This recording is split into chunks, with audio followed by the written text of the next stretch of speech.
This is the story of Kang, the cowardly dog. One day, out of nowhere, he, along with half the population, got transported to a dungeon. Everyone else? They got these OP skills ready to dominate. But Kang, he got stuck with a useless skill, resurrection. And let me tell you, that skill, it was nothing but a curse for him.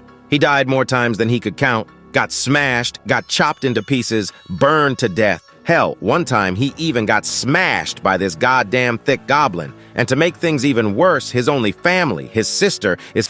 Guys, please smash that 4,000 likes and hit that subscribe button if you're new. If you want to support me, I know you got this. I thank you all from deepest bottom of my ass, the deepest bottom of my heart. Now let's continue. It all started on that fateful day. Tomorrow was New Year's Eve, and like always, Kang came home after getting rejected by yet another company. And of course his sister, like always, started scolding him, asking, "Why the hell can't you get a job? For how long will I have to take care of you?" Kang had enough of all this. He was depressed, and to make things worse, he was also drunk. His head was spinning, so he just went straight to bed, even while his sister was still scolding him. As he lay there, he started to wonder why he was such a loser. He slowly fell asleep, thinking, tomorrow will be better. It was midnight, New Year's Eve, when suddenly a creepy voice murmured in his ear, startling him awake. The next thing he knew, he was in an endless white room. Before he could comprehend what was happening, words started appearing in front of his eyes. Suddenly, that same creepy voice welcomed Kang and informed him that the tutorial would begin shortly. Kang, unable to understand what was going on, questioned if someone had kidnapped him in his sleep or if someone was playing a cruel joke on him. Fear gripped him, but then he remembered that he had been sleeping. This realization brought him some relief. He must be dreaming. Thinking that he was just dreaming, Kang became happy. After all, he was already very depressed in real life. So finally having a dream felt like a small escape. But suddenly the same voice interrupted his thoughts, telling him that he was about to enter stage 1. To clear it, he would need to reach the destination point at the end of the bridge. The voice also warned that if he failed to complete the task, he would be killed. Kang started to grasp the gravity of the situation, but he still couldn't understand which bridge or what depth the voice was referring to. Suddenly, he was teleported to a dark cave. As he looked around, he got shocked. He noticed the ground beneath his feet creaking ominously. In front of him were several narrow stone bridges.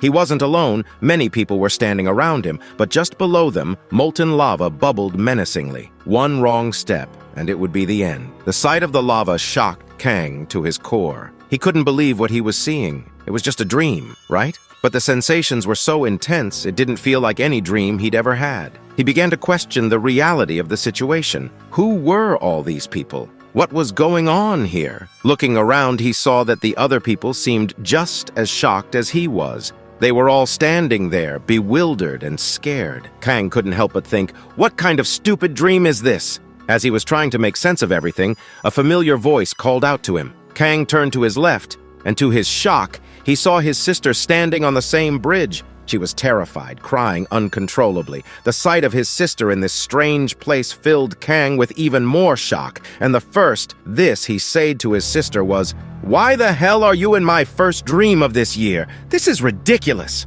This made her sister more shocked, and she replied, "I should be the one saying this. What is my brother doing in my dream?" She was still scared and confused, beginning to wonder if this really was just a dream. Everything felt too real. But Kang wasn't ready to listen to his sister's fears. In a serious tone, he said, "Don't act like this is your dream," because it was clearly his. But his sister only got more furious. She yelled back, asking if this was really the time to be arguing about whose dream it was. The heat of the lava and this sensation was too real to be a dream? And the bigger question, was it even possible to have such a natural conversation like this in a dream? But Kang, being a bit of a dumbass, he explained that a brain can be easily tricked. People always say they can't feel pain in their dreams, but that is a lie. Kang had experiences where it felt like he was really pissing, only to wake up and find that his blanket was safe. Hearing this, his sister got really annoyed. "Good job, very good job saying something so embarrassing in front of your sister."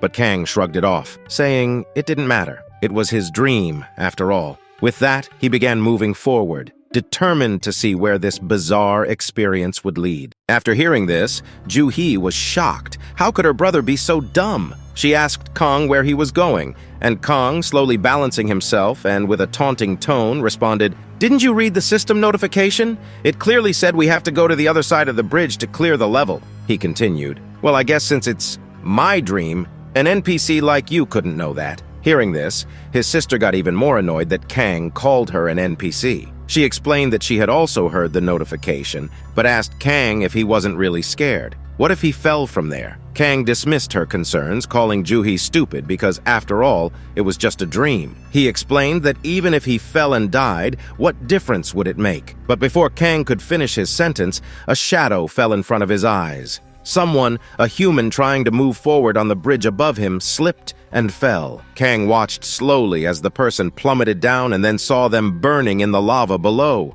As the unfortunate soul fell into the lava, he started screaming very loudly, burning right in front of Kang and his sister. The person's body melted before their eyes. Rotten, burning smell, creepy, both of them, and seeing this, Kang's lungs seemed to stop working. After that, Kang and his sister didn't say anything for a while. They just stood there, watching the person die slowly and painfully. Kang's face was a sight to behold. After a moment, his sister asked, "What were you saying?" Kang's face was worth seeing. He shivered and tried to speak, stuttering. The scream just sounded little too realistic, right? I'm not scared at all." But he was so scared that he couldn't even speak properly. Seeing this, his sister sighed. His sister then crouched down and told Kang, "If you're so scared, then bow down and crawl forward like me." Saying this, she started moving forward slowly. Kang was clearly very scared. He still shivered, trying to save face, saying, "Who was scared? I wasn't scared." But then he thought, Juhi's idea isn't bad, so he decided to bow down and crawl. The scene shifted, showing that some time had passed. Many people had moved forward, while many others had fallen. But Kang and his sister were still slowly making their way forward. Although Kang's sister was scared, she didn't show it to her cowardly brother. She asked Kang, "What does he think happened to them? Any idea?" Kang, still in denial, insisted that it was probably just a very realistic nightmare. Kang's sister replied, "He is still stuck on that? Kang should have already realized by now that this isn't the case, right? Does Kang really think a dream this realistic can exist?" She continued, speaking in a very serious tone. "There's definitely something going on, something they can't even begin to imagine, and if they die here, maybe they die in real life too." Hearing this, Kang couldn't hold back any longer and started crying very loudly. For so long, Kang had been trying to be strong, but finally he broke down. He shouted, You witch! I was trying my best to ignore it. So why do you keep bringing this up? I'm stuck here, frozen in fear." The thought that if he died here, he could die in reality too scared him so much that he couldn't move. He started shivering uncontrollably. Seeing this, his sister thought to herself that Kang must be the most unreliable older brother in the world. Kang finally just lay down there, paralyzed by fear. He started shivering even more, saying, "I'll just rest here a little before continuing." His hands and legs trembled with fear, but he tried to change the topic. He forced a smile and said, "You know, the possibility still exists that this is just a dream, and maybe when he wake up, everything will be gone." But before Kang could finish his thought, the same voice echoed around them. It announced that a set amount of time had passed since the start of the tutorial, and that no player had completed it. As a result, the difficulty would now increase. As soon as the voice stopped, a loud crackling sound started. Hearing this, Kang and his sister became very scared. Suddenly, the bridge behind Kang started breaking apart, not just his bridge, but everyone's. Seeing this, everyone became very scared and started running. Half of the people fell while running, while the other half kept going. But Kang, already terrified, became even more scared and couldn't move. His sister stood up and shouted to Kang, "Run fast or you'll die!" Kang finally managed to get up and started running. His sister was ahead of him and Kang was trailing behind, still very scared. He kept repeating to himself, "It's okay. The bridge isn't too narrow. If I don't trip, I'll reach the end. Just look ahead. Focus on the path. Just keep looking ahead." Saying this, he kept running as fast as he could. Finally, after a while, he saw the end of the bridge. Seeing this, he felt a surge of happiness. He thought that as soon as he reached the end, this nightmare would be over. But suddenly, he heard a crackling sound. He looked to his left and saw that his sister was also about to reach the end. But the ceiling above her was breaking apart. He called out to his sister loudly, but it was too late. At that moment, something inside Kang awakened. His brotherly instincts kicked in and he jumped from his position. He landed on his sister's bridge and with a burst of speed grabbed her. Without hesitating, he jumped from there, determined to save her. Then we see the bridge beneath them start to crack, and finally Kang with his landed on the end of the bridge. If they'd hesitated even a second longer, they'd have been done for. No doubt about it. Before they can even catch their breath, that same voice echoes through the air again. It congratulates them on clearing stage 1 of the tutorial, which is the first of a total of 8 stages. At the same time, the notification informs them they've leveled up. They've temporarily awakened their powers, which will fully awaken when the tutorial is over. Kang don't pay much attention to this notification, though. Kang just lies there, lets out a sigh of relief, and says he can't even move a finger anymore. But Joo-hee, she was reading that system notification real serious, curiosity written all over her face. But Kang shouted, "Forget all that. You're not even gonna thank me for saving your life?" Joo-hee casually muttered a thank you, but Kang couldn't help but feel a little confused. Just a casual thank you, really? Joo-hee, on the other hand, was confused. What the heck is this temporarily awakened status window? In front of her was her status window. Her level was 1, her strength was 7, agility 12, vitality 6, magic power 13. But the most interesting part? Her skill was calm, which explained why she was so calm in this crazy situation. But when Kang heard the word system window, he lit up. Is this the same system window I'm thinking about? Even though he was dead tired, he somehow managed to open his system window, and boy, oh boy, his skill was resurrection. But before he could really check it out, he woke up screaming, drenched in sweat. He sat there silently for a while, taking it all in, realizing he was back in his room. It was morning. Was that really a dream, he thought? Was it? After a while, it's revealed that this strange news has spread all over the world. Almost half the population had the same dream, being on top of a lava bridge and having to complete some fixed level. The whole world's in chaos, but there's one thing in common. Every single person who had the dream was between 18 and 40 years old. After a while, Joo-hee comes bursting into Kang's room, screaming her head off. Both of them, nervously and in a panic, start babbling about what had happened. Kang, barely catching his breath, starts firing off questions. Joo-hee had appeared in his dream. He almost died. And what about that status window? Joo-hee, just as flustered, starts asking her own questions. They begin arguing. Joo-hee was almost going to die, and Kang had saved her life. They go on and on about how realistic it all was, talking so fast that neither of them can understand a word the other is saying. Joo-hee finally gets fed up and screams, "At least let me speak first." Kang, already riled up, snaps back, saying that Joo-hee is the one interrupting. "Let me speak first!" Well, it's just typical brother-sister bickering. They keep going at it until they both give up and retreat to opposite corners of the room. After a while, their stomachs start growling with hunger. They decide to eat first and then sort everything out. While they're eating, the internet is going nuts. Everyone's talking about the end of the world, realistic dreams, shared dreams, apocalypse theories, you name it. The two of them sit down to eat, and finally, they manage to talk to each other without all the yelling. They start to realize that what they experienced wasn't just a dream. They had actually met and talked to each other, for real. It wasn't just something happening in their country either. Seems like people all over the world had the same dream. But Kang reads some strange news. Apparently, people who died in that dream didn't actually die in real life. According to the reports, 4 out of 10 people died in the dream, but nothing happened to them in reality. But Joo-hee wasn't so sure. She says that even though they didn't die, the experience was so realistic that if they had fallen into the lava, the feeling of dying would have been so intense it could have ruined their lives. Joo-hee even read online that the people who died in that dream ended up admitted to mental hospitals. They were so traumatized. They continue eating in silence, but then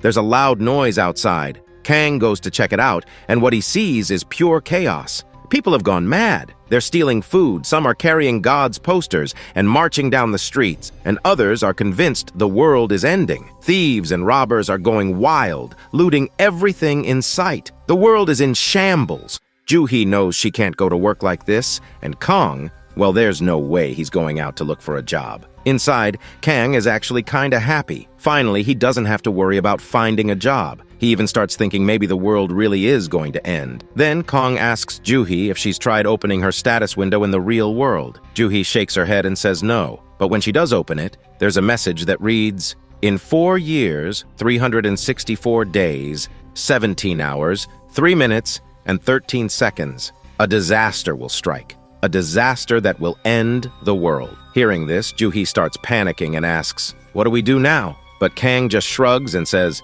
"The world's gonna end in 5 years, what's the point of stressing about it now? Better to stay home and figure out what's going on with this tutorial guy." Joo-hee thinks for once Kang's actually making some sense. Meanwhile, the world slowly begins to calm down. The police start catching the thieves, and people begin to return to some sense of normalcy. Night falls, and everyone goes to sleep. Kang drifts off as well, but as soon as he closes his eyes, that same voice welcomes him back. The voice asks if he'd like to see the explanation and instructions for basic interference. Kang, already annoyed, says, "Skip all this and just show me my status window." The system complies, showing him his status window. Kang's still at level 1. His strength is 8, agility 9, stamina 8, magic power 14, and his unique ability is resurrection. Kang doesn't know if his stats are any good because he's only seen his own. The only thing that stands out is his magic power, which is higher than the other stats. He figures he's probably going to be good at magic, but when he checks his unique ability, resurrection, he gets shocked.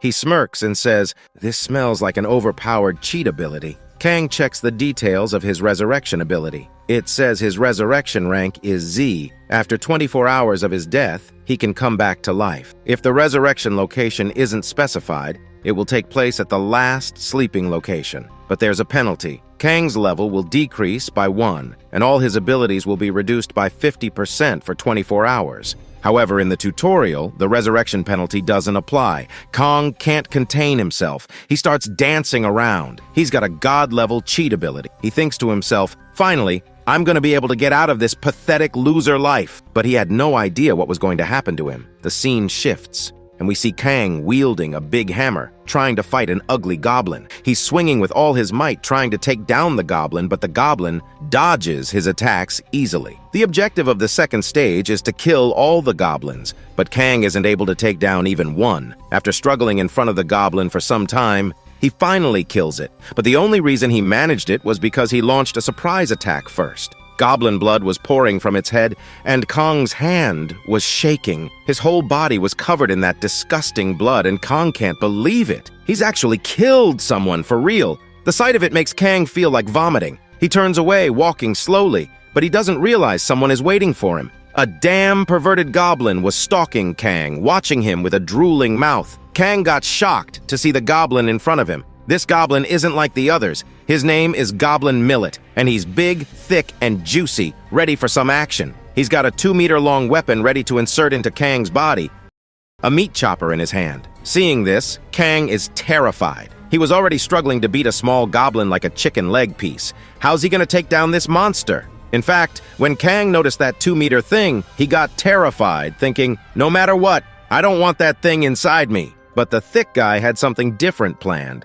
He suddenly started laughing maniacally, saliva drooling from his mouth like he was going to suck Kang dry. The thick goblin immediately spun his meat chopper, and Kang tried to block it. But with a body chronically lacking exercise due to long-term unemployment and armed with only a 70-centimeter-long weapon, there was no way Kang could stop him. Kang started crying. The goblin easily disarmed Kang, throwing his small weapon away in a single blow. But the thick goblin didn't kill Kang right away. Oh no. He started playing with Kang's body slowly, taking his time, slowly ripping body parts one by one, and God knows what else he did to Kang. Ew, I don't even want to think about it. Now Kang was almost half dead, crying with tears in his eyes. He could barely keep his eyes open, his body covered in blood, as the goblin dragged him away, holding him by the neck. The goblin was laughing at Kang, who couldn't understand what was happening to him. "Why do I have to go through this?" he thought. The pain in his body was unbearable, like he was in hell. Kang was left wondering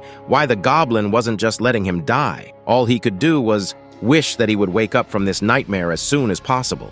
But Kang's suffering didn't end there. That day, he realized just how much blood a human body can hold. That thick and juicy goblin? After having his twisted fun with Kang, he dragged him for hours, holding him by the collar, taking him who knows where. And for all those hours, Kang endured unimaginable pain, unbearable, hellish suffering. Finally, after what felt like an eternity, the goblin hauled him in front of 3 more goblins, and then all 4 of them had their way with him. Kang's death came from blood loss and intense torture. He woke up in his bed screaming like a madman. Hearing his screams, Kang's sister Joo-hee woke up. She was angry, annoyed, and frustrated. She burst into his room with a loud bang, scolding him. "What is this crap happening again so early in the morning? Why are you screaming like a madman at 4 a.m.? And to top it off, Juhi's head was aching, and Kang wasn't letting her get any sleep. But when Juhi noticed Kang, poor Kang, curled up in the corner of his bed, wrapped in a blanket, shaking like a leaf, scratching his nails like a madman, she was shocked. All Kang could mutter was, "Goblins, I'm scared. Please, no more." Seeing this, Juhi was both shocked and confused. After some time, Juhi managed to bring Kang to the dining table, but he was still shivering uncontrollably. While sitting there, Kang, still trembling, told her everything. He recounted how he died from excessive bleeding and what had happened to him from start to finish. But Kang couldn't bring himself to tell his sister the full horror, that the goblins had their fun with him. He only told her the basics. First, that thick goblin started pulling out all his fingernails and toenails, one by one. Then he crushed all of Kang's fingers. But it didn't stop there. The goblin then started pulling out Kang's teeth, one by one. Juhi, hearing this, couldn't take any more. She closed her ears and said that if she listened to any more, she'd faint. Juhi then shared that she couldn't complete stage 2 either, but nothing like that had happened to her. She had died from just one shock from a normal goblin. She then asked Kang,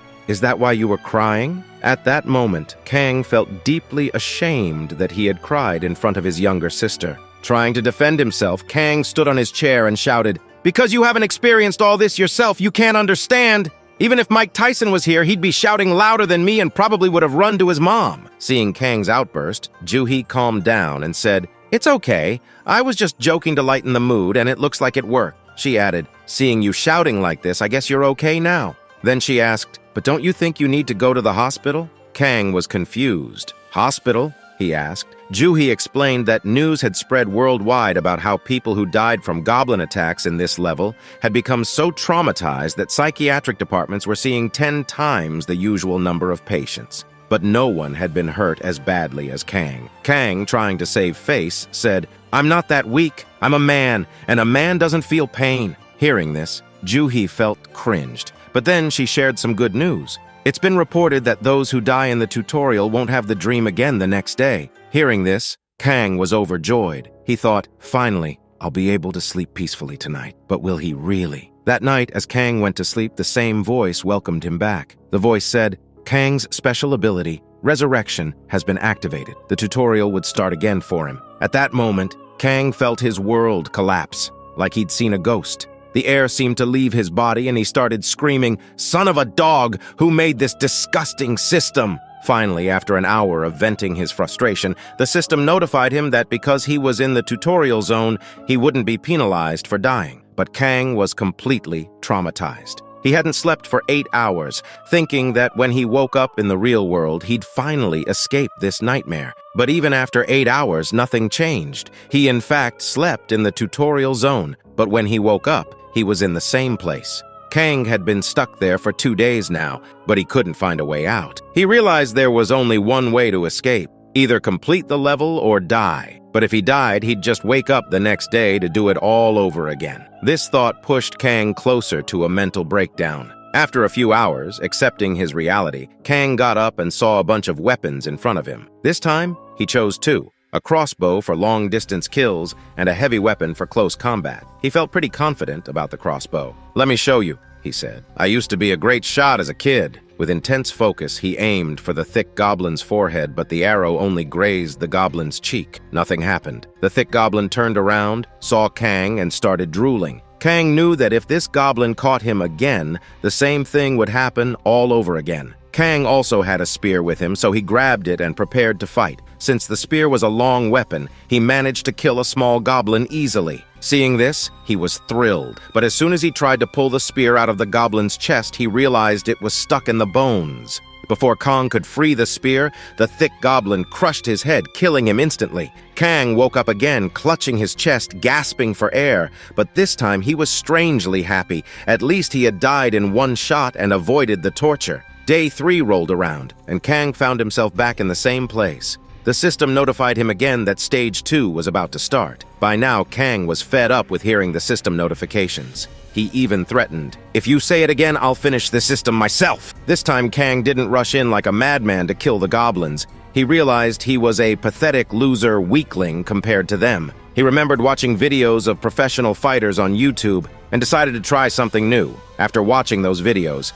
he approached the goblins with a shield and a sword. But once again, he was killed in a single shot. Kang woke up, screaming again. By this point, he was genuinely mad. He grabbed his head and started screaming like a psychopath, vowing that next time he would kill every single goblin. Hearing all this commotion, Juhi came to check on him, but Kang kept repeating the same thing over and over. "I'll kill you, I'll kill every goblin." It was like the soul of the Goblin Slayer had possessed him. Seeing all this, Juhi thought to herself, one screw was loose in his mind before, now they've all come loose. By day 5, Kang had realized that watching videos on YouTube wasn't enough. He needed real-life experience. So in the same cave where he kept spawning, he took his sword and started practicing for hours, swinging it over and over. He trained relentlessly, even though he was exhausted, but his hard work paid off. After swinging the sword for an hour, the system notified him that his stamina had increased by 1. This pushed Kang to go beyond his limits.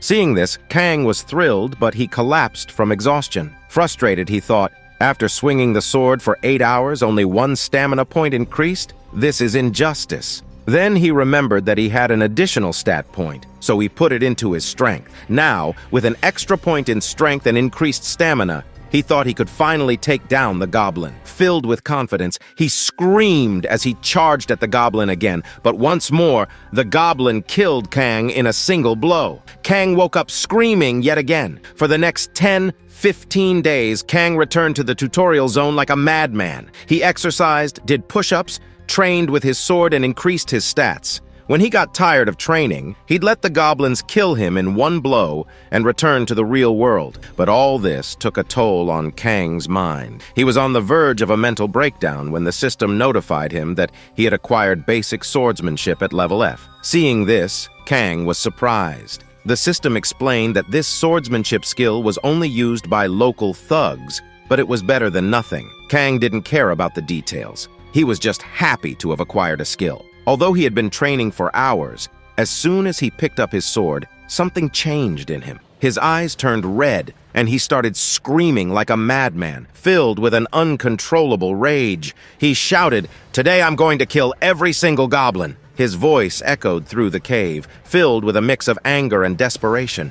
Although Kang had spent more than 15 to 20 days in the tutorial zone, in reality only 7 days had passed. During these days, Kang had gathered a lot of information. First off, there were only 5 goblins in the zone. 4 of them were the small chicken leg piece goblins, which Kang managed to defeat one by one. The main problem, however, was the perverted thick goblin. He was tough, making him very difficult to defeat. Kang had defeated the small goblins and now stood face to face with the thick one. The goblin attacked Kang with his meat chopper, but Kang dodged the blow with his shield. Kang had changed a lot. Now he could see the goblin's attacks coming. He could block and dodge them. With a dead, serious face, Kang unlocked his basic swordsmanship ability and tried to cut the goblin's head off. But once again, Kang only managed to scratch the goblin's face. He was already exhausted from defeating the other 4 goblins, and now after fighting the thick goblin, he was nearly spent, shivering with fatigue. Sensing Kang's weakness, the thick goblin took advantage, swinging his meat chopper and knocking Kang's sword far away. Kang was surprised, but managed to dodge another attempt by the goblin to cut his leg.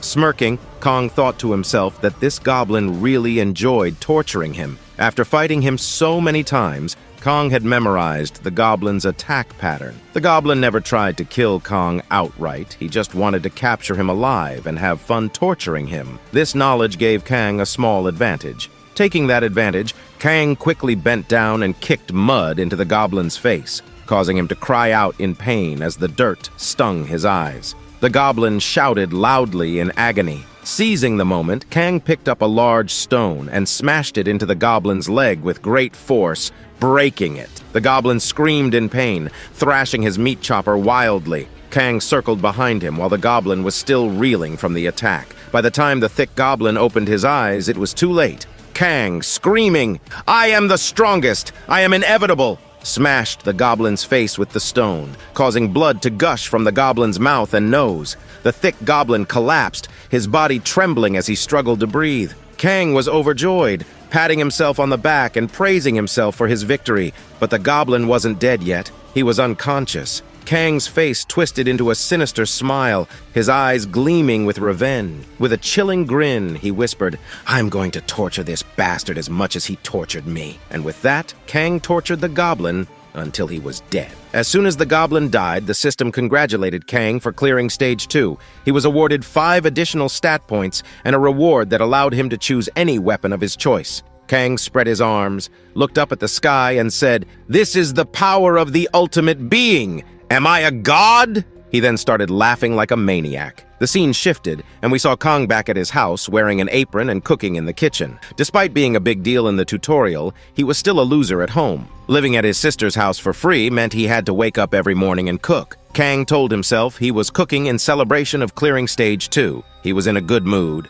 happily tasting the food, when suddenly, with a bam, Juhi burst through the door. Startled, Kang burned his mouth on the hot food. Juhi, utterly shocked, asked if Kang had really cleared Stage 2. But before he could answer, a loud noise echoed across the earth, announcing that the tutorial had been completed. Those who had completed the tutorial could now freely use their abilities in the real world. Kang and Juhi were surprised, but their surprise didn't end there. Another notification appeared stating that the dungeon was activating and the whole world started shaking. Juhi and Kang ran to the balcony, and what they saw was beyond belief. A huge, creepy black door had appeared just outside their house. The system explained that this was a dungeon, and only those who had completed any level of the tutorial would be able to use it. This dungeon had appeared all over the world. The system then displayed a countdown indicating that there were 4 years, 3 days, 57 hours, 13 minutes, and 51 seconds remaining until complete connection with the Hakin dimension. After the dungeon appeared, the whole world plunged into chaos. Kang and Juhi decided to stay inside and look for organized, reliable information. That's when Kang discovered that the tutorial wasn't actually over yet. It turned out that a lot of people had just turned 18 that day and had received the tutorial for the first time. This meant that anyone who turned 18 would experience the tutorial. The world was going crazy, but Kang wasn't paying attention to all that. He was too excited to open his status window. He dramatically extended his hand and said, "Status window, open!" But nothing happened for a few seconds. Finally, the status window appeared, but it stated that the tutorial was still in progress, so Kang couldn't use it yet. Kang was confused, but then he realized that there were a total of 8 stages in the tutorial. It had been 8 days since the first tutorial started for others, meaning they had completed it and could use their status windows. But because of his resurrection ability, Kang was stuck in Stage 2. This meant that until he completed all 8 stages, he wouldn't be able to use his status window. Kang was very sad upon realizing this. He asked Juhi if she had found any information about Stage 3 online. Juhi explained that the tutorial was so difficult that very few people had reached Stage 3 or 4, and those who had completed it were keeping the information secret. They didn't want others to gain power so easily. But Kang, showing off his body and biceps, said, "I don't need that information anyway. I'm a genius, and I'll complete Stage 3 just like that." But will he really be able to do it? Let's see. The scene shifted again, showing a beautiful night with a glowing moon. In that moonlight, a glittering, delicious-looking golden liquid was falling like a waterfall. It turned out that it wasn't a waterfall at all, but a tribal man peeing, and that pee was falling directly on Kang's face. Kang was sitting quietly in a ghillie suit, and the tribal man was peeing on his head. The pee dripped slowly down Kang's mouth, and his mind filled with rage. "I will kill you! I will definitely kill you, you Then we go 10 hours back, in a flashback, to when Kang first arrived at Stage 3. As soon as he stepped into this new stage, the system welcomed him and announced that the name of the stage was Patience and Endurance Test. In any situation, the clear condition was that Kang had to kill a Gurkhan chieftain without anyone knowing. The fail condition, death. When Kang looked down at himself, he noticed he was wearing a ghillie suit. After assessing his situation, he realized this was some sort of hitman or assassin-type mission. He had never heard of a monster named Gurkhan Chieftain, so his first step was to find it. But before setting out on his mission, Kang wanted to check what rewards he had earned from Stage 2. He opened his status window and saw that he had leveled up from level 2 to level 4. His strength and agility were both at 10, stamina at 11, and magic at 14, with an additional stat point of 7. Not only that, he now had 3 abilities: basic swordsmanship,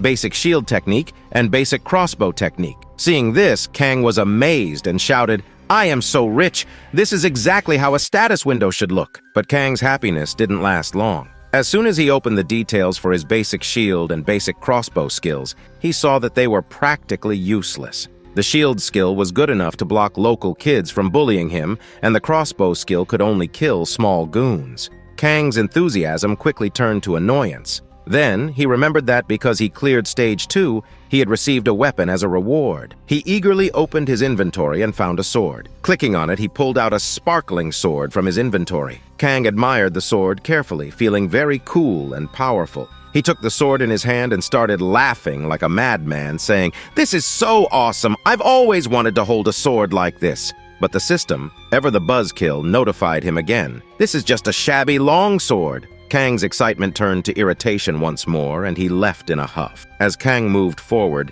he narrated to himself that Charlos Hathcock was a legendary sniper who had successfully assassinated a general from 1.4 kilometers away after crawling for 3 days. Kang respected him a lot. Kang had been crawling for 10 hours and had finally reached his destination, a village guarded by tribal people with drums beating in the background. He started thinking about how to kill the chieftain. There were many small huts, but Kang assumed the chief would be in the biggest one. At that moment, a guard slowly approached Kang, but Kang didn't notice him. After crawling in the grass for the past 10 hours, Kang had leaked pee, making his pants sticky and causing grass to cling to his body. Insects were biting him, and rainwater was soaking him to the ass. Kang was deep in thought when suddenly the guard appeared in front of him. The AIR seemed to leave Kang's lungs as he realized he might be caught. Kang looked up, and there stood a big, thick, muscular guard staring straight down at him. Kang thought his mission was over, but the guard slowly lifted his pants and started pissing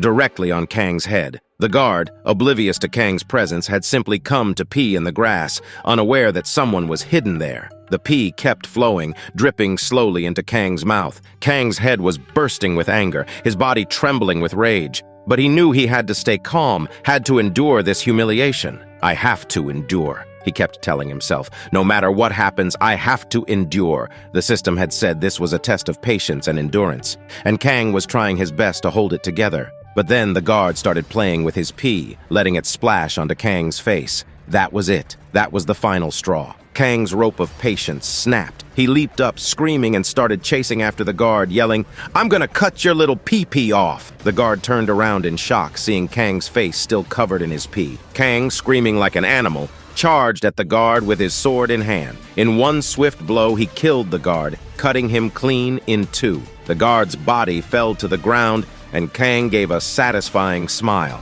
But his actions had alerted the other guards. They quickly surrounded Kang, more than 100 of them. Kang stood there, realizing he had really messed up. So he decided to go out with a bang. He thought, "I might as well say the line I've always wanted to try." Kang screamed with all his might, "Come at me, you son of bastards!" The guards charged at him, but because of his scream, the system notified Kang that he had acquired a new skill, Lion's Roar of Rage. No one knew what skill it was, but what was clear was that all the guards tore Kang to pieces and fed him to the animal. The next day, Kang was furious. He grabbed his ghillie suit in his hand and screamed, "I will kill everyone one by one!" His scream was so intense that the system notified him that his Lion's Roar of Rage had been upgraded to D-grade. This new skill allowed him to lower the stats and morale of surrounding enemies and remove all debuffs on himself. We then see Kang throwing his ghillie suit into the air and screaming, "I will kill each and every one of you damn bastards!" before charging toward the guards.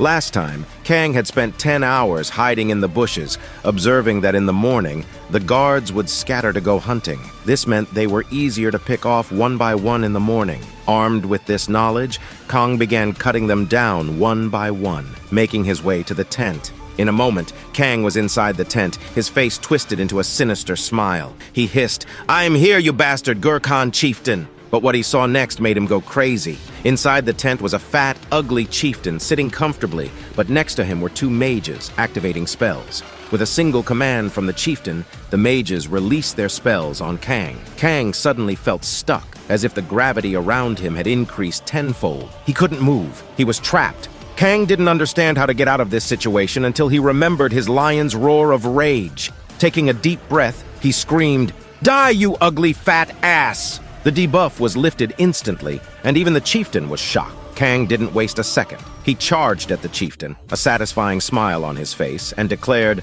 "I am inevitable," before slicing the chieftain in two. With that, the system notified him that he had completed Stage 3 of the tutorial. Kang had gained a new ability, physical regeneration, which was B rank as a clear reward. And because Kang had completed Stage 3 in the shortest time possible, a new world record, he earned an additional reward, a title, the Undying League, which would increase his stats by 1. Kang paused for a moment, thinking, I completed Stage 3 in just 2 days. It had taken him weeks to complete Stage 2, and everyone knew what a mess he had been in Stage 1. Am I really a genius? He became very happy, imagining that if he kept clearing stages at this rate, he would complete Stage 4 in just a few minutes. He started fantasizing about himself as a legendary knight standing atop a slain dragon. But reality quickly caught up with him. A month had passed, and Kang still hadn't completed Stage 4. One morning, while cooking and watching the news, Kang suddenly woke up screaming. Juhi, his sister, wasn't even surprised. It had become a routine. She sighed and muttered, "There he goes again with his bullshit." She turned off the gas stove and remarked that if Kang kept waking up screaming like this, the neighbors would think she was killing him every morning. Juhi asked Kang, "What happened today? Did you slip, hit your head on a rock, and die?" She was clearly making fun of him. But then we see a very thick leg step out of Kang's room. In a loud voice, someone shouted, "I cleared it, you idiot!" Juhi, still half asleep, but then she saw Kang, his whole body wrapped in a red aura, screaming, "I just fucked everyone up!" Juhi didn't take Kang's words seriously at first, but as he stepped into the light, she was shocked, bewildered, and confused. She couldn't speak for a moment, but then she screamed, "What happened to you?" Standing in front of her was Kang, his body now swollen and twice the size it used to be, muscles bulging, his entire frame having become 10 times. After some time, we see Juhi, confused and bewildered, sitting down to have breakfast with Kang. She couldn't help but ask, "How did you become like this, Kang?" Kang, clearly very annoyed and frustrated, snapped back, "This tutorial won't let me live in peace. It's turned my life into hell." Juhi, still not fully understanding, said, "All that's fine, but day by day you're starting to look more like a criminal." Kang, with a hint of sarcasm, joked, "Wow, thanks. My little sister thinks I look like a criminal." And just like that, the two of them fell into their typical brother-sister bickering. After a while, with a serious expression, Kang explained that Stage 4 wasn't as hard as it seemed. Stage 4's theme was leadership, he began. All I had to do was lead a party, go inside the dungeon, and destroy its core. Simple, right? In the beginning, his party members seemed kind and helpful, but soon they started arguing, fighting over who would take the lead, how the resources would be managed, who would get the drops. Somehow, Kang managed to convince everyone and took over as the leader. After clearing Stage 3, he had acquired the Intermediate Body Regeneration ability, a B-grade skill that allowed any cuts, burns, or fractures to regenerate automatically using mana. This made it easier for him to lead the group. Juhi, curious, asked, "If everything was going so well, why did it take you a month to complete Stage 4? Hearing this, Kang's mood shifted. He became depressed and didn't say anything for a moment. Then, with a deep and frustrated voice, he said, "The trouble started that night. Every time I fell asleep, my so-called party members would murder me in my sleep." Kang's voice grew louder as he recalled the events. "Those bastards were supposed to take turns keeping watch, but every single time I went to sleep, despite all I did for them, some party member would kill me in my sleep." This happened to Kang repeatedly for an entire month. He shouted so loudly in his frustration that he spilled food all over Juhi's face. Juhi, wiping her face angrily, snapped, "Eat first, then talk, you crazy bastard!" Kang, now a bit calmer, started eating slowly. After a few bites, Juhi asked, "So how did Kang manage to complete Stage 4 today?" At this, Kang finally broke down. He started laughing like a psychopath, like a man who had lost his mind, with saliva dripping from his mouth. His eyes glowed red as he said, "I just eliminated all the annoying pests and moved on." The scene flashed back to the previous day. Kang stood with his party members who, as usual, started arguing. But this time, Kang's patience snapped. All the veins in his face popped out as he shouted, "To hell with the system! To hell with leadership!" He roared so loudly, using his lion's roar, that everyone's ears almost burst. One of the party members, a witch who had killed Kang the most times, started yelling at him, asking what he was doing. But Kang was beyond reason. He pointed his sword at her chest and, with deadly eyes and a deep voice, said, "From now on, you all will follow my instructions. If anyone even itches without my permission, I will cut them from head to toe." Another party member, a yellow-haired guy named Pidu, tried to protest. "Are you crazy? Why should we listen to you?" But before he could finish his sentence, Kang punched him hard. Not just once, he kept punching him until Pidu was nearly dead. His face swelled up, his teeth were broken, and he cried so hard he couldn't even speak. He just nodded, saying, "I agree." The others were in shock, including the girl who started crying. After a moment, Kang, with that same deadly expression, repeated, "If anyone even itches without my permission, I will make sure you will beg me to die." After this, Kang went on a rampage, speed running through the dungeon. He raided it 29 times, so he remembers every route. So just in 8 hours, without sleeping, Kang slaughtering all the monsters one by one. He reached the dungeon's core and destroyed it in an instant. As soon as he did, the system congratulated Kang for completing Stage 4, awarding him a Ring of Strong Mind, a B-grade item. Kang's status window showed that he was now level 15, with strength at 17, agility at 16, endurance at 17, and magic at 15. By this time, Kang had raided the dungeon 30 times, collecting a vast amount of loot in his inventory: armor, weapons, pearls, magic stones. But he didn't even know what they were for. The Ring of Strong Mind made Kang immune to any mental attacks. Despite all the strength he had gained in the tutorial, none of it seemed to matter in the real world. But after Stage 5, Kang's body became the same as it was in the tutorial. He tried many times to use his powers, but he was still unable to do so. Right now,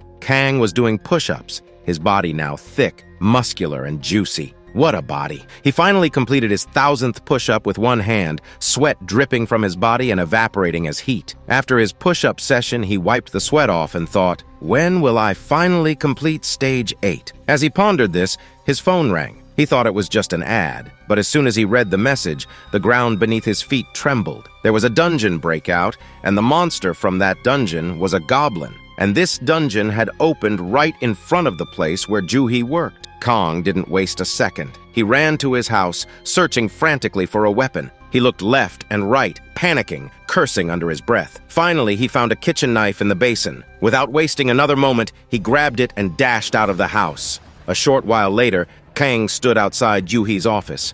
He took a deep breath and shouted, "It's been a while, you son of a chicken lollipop!" Hearing Kang's voice, all the goblins were immediately attracted to him. Kang was a little disappointed, thinking, as expected, I still can't use my skills. But that was a different story. Hearing Kang's outburst, all the goblins started running towards him, ready to kill. But instead of fear, Kang was filled with joy. He cursed the goblins, saying, "Why do you sound like monkeys?" Inside, Kang was cautious, realizing that this was his first time fighting real monsters outside the tutorial. He wondered if these goblins were more powerful or weaker than the ones in the tutorial. Pushing those thoughts aside, he gripped his knife like a pro and, in a single moment, sliced off a goblin's head with a satisfying smile. The goblin died instantly, and Kang, with a deadly and sinister smile, thanked all the goblins, saying, "In the first stage, I couldn't satisfy my hunger by killing only 4 or 5 goblins. Until I kill more than 100 goblins, I won't find peace."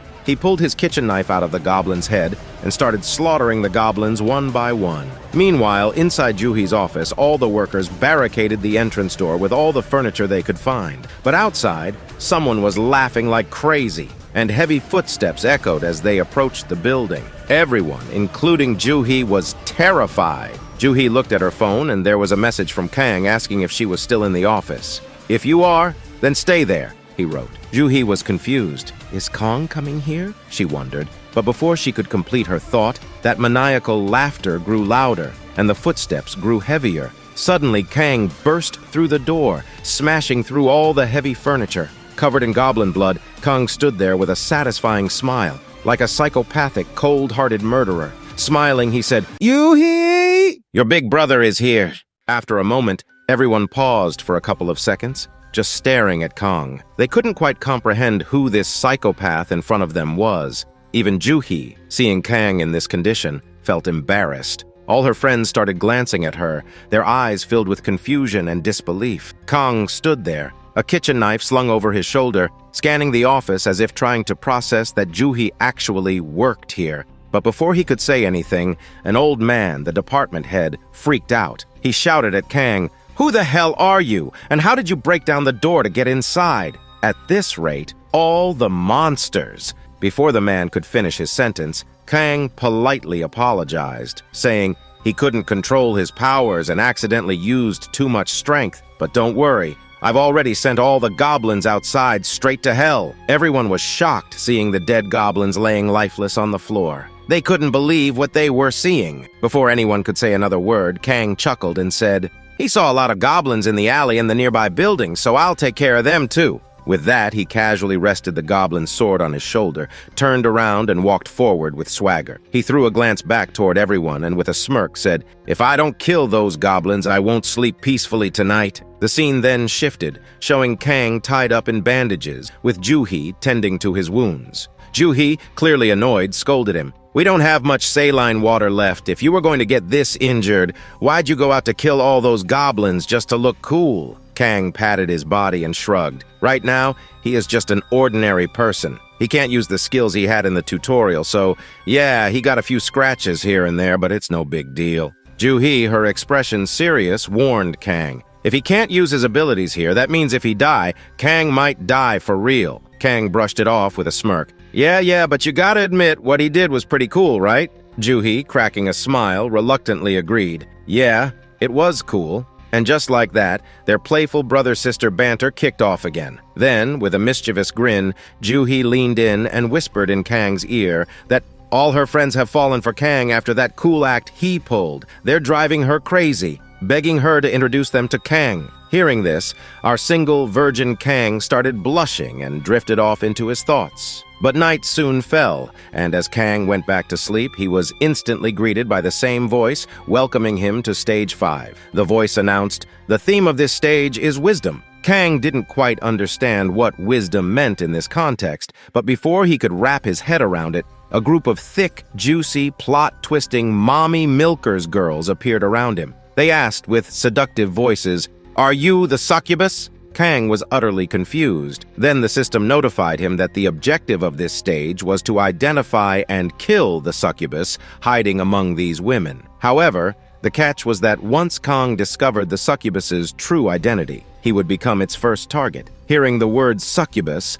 Kang's imagination ran wild. In his mind, he imagined a thick, juicy woman, seductive like a vampire, calling out to him. He remembered from games that a succubus drains men's juice, and now, with all these beautiful women in front of him, his single status ignited his inner passion. Before Kang could get too lost in his fantasies, a young, cute girl approached him. With a seductive voice, she asked, "What do you think? Who among us is the succubus?" For the first time, Kang found himself face to face with a girl who was not only cute, but also talking to him. He blushed, stammering, I don't know." But before he could say anything more, the system notified him that his ring of strong will was blocking a mental attack. Kang instantly realized that this girl was the succubus trying to control his mind. As night fell, Kang sat by the campfire, reflecting on the stages he had completed. Stage 1 was a nightmare of an inferno circus. Stage 2 was a brutal battle with goblins. Stage 3 had him crawling through mud for 10 hours only to get peed on by a monster.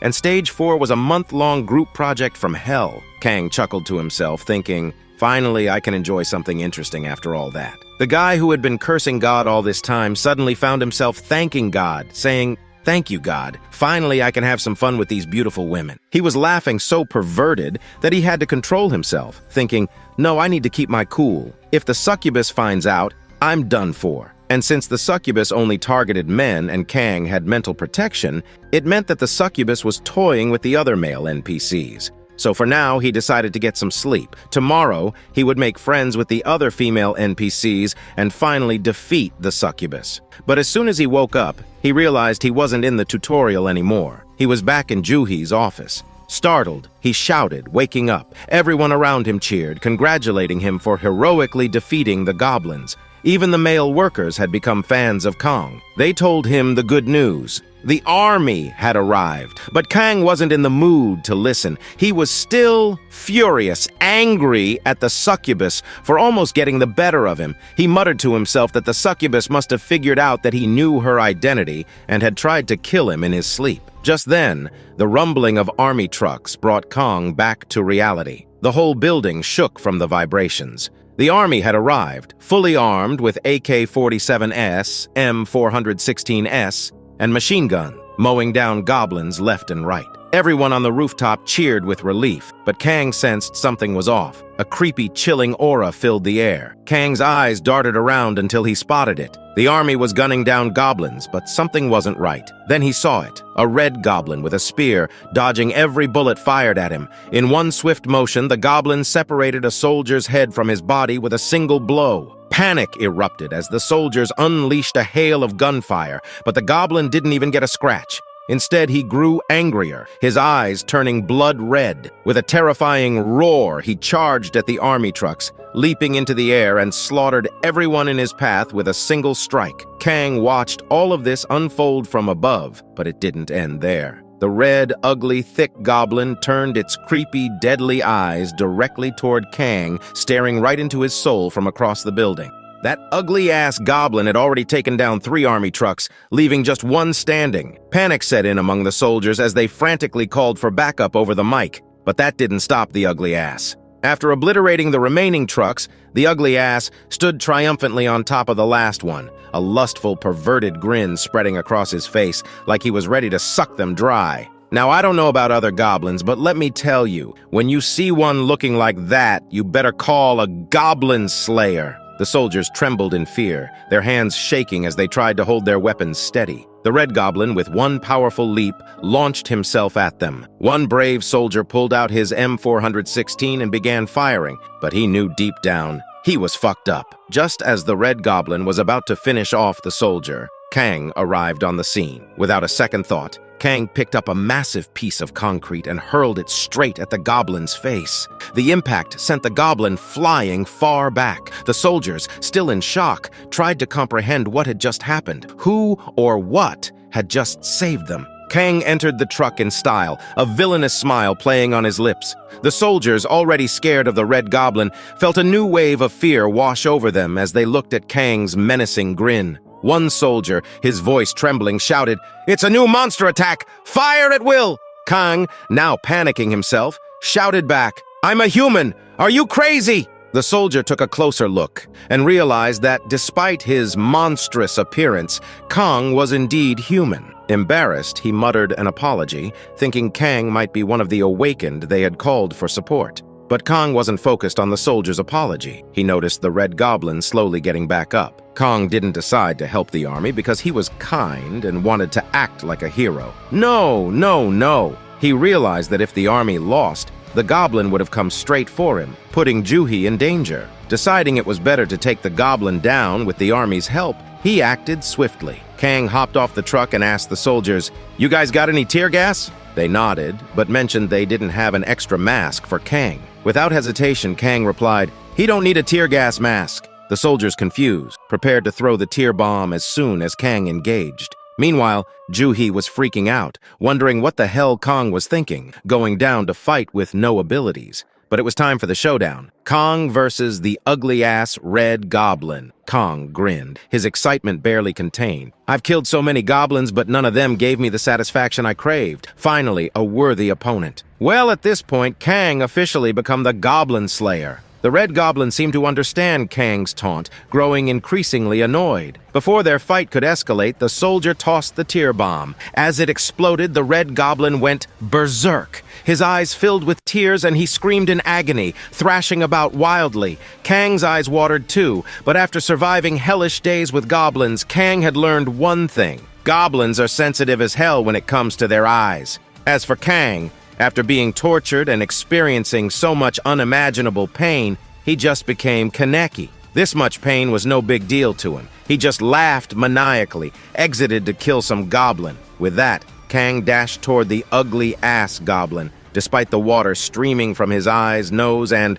from God know where, Kang unleashed a barrage of attacks on the goblin, who could do nothing but close his eyes and stand there, unable to fight back. But after a while, Kang realized something unsettling. His attacks weren't even scratching the goblin. Meanwhile, the soldiers watched from a distance, wondering, is this crazy guy was actually an awakener? Just then, a voice from behind one of the soldiers said, "I thought I was the only one who came here for support. Who's this guy?" As the mysterious figure continued to watch Kang from a distance, Kang noticed that despite all his efforts, his sword was completely worn out, and the goblin still hadn't taken any damage. Kang's eyes, still filled with tears, focused on the goblin's skin. It was incredibly tough, much tougher than he'd anticipated. If only he had his skills, he could have sliced through it in an instant, but without them, it was nearly impossible to cause any real damage. Just as Kang was wondering what to do next, someone zoomed past him, a blur of speed, and unleashed a flurry of attacks on the Red Goblin. Kang was surprised. This guy was fast, no doubt about it. But even with this new assault,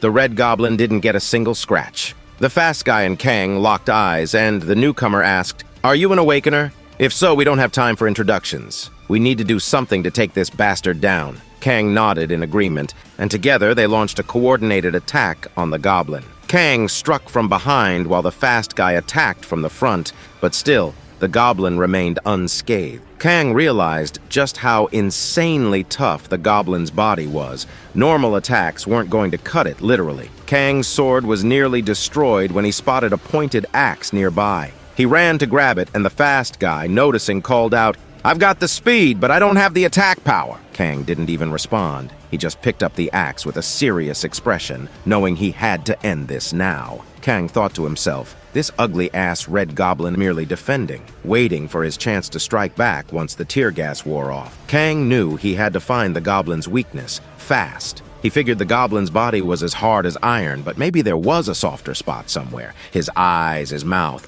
but the goblin's defense was too strong. Then Kang had an idea. He ran toward the goblin with the axe, screaming as he did. In one swift motion, he penetrated the goblin. The Red Goblin paused, feeling a strange mix of pain and pleasure, unable to comprehend the sensation. Even the fast guy was shocked at what Kang had just done. Kong, with a twisted smile, used Kakashi's 100 Years of Death extreme version, inserting the axe deep inside the ugly ass. "Well, this is one hell of a way to pop your first cherry," Kong muttered with a deep, satisfying voice. "Now I will show you what true hell is."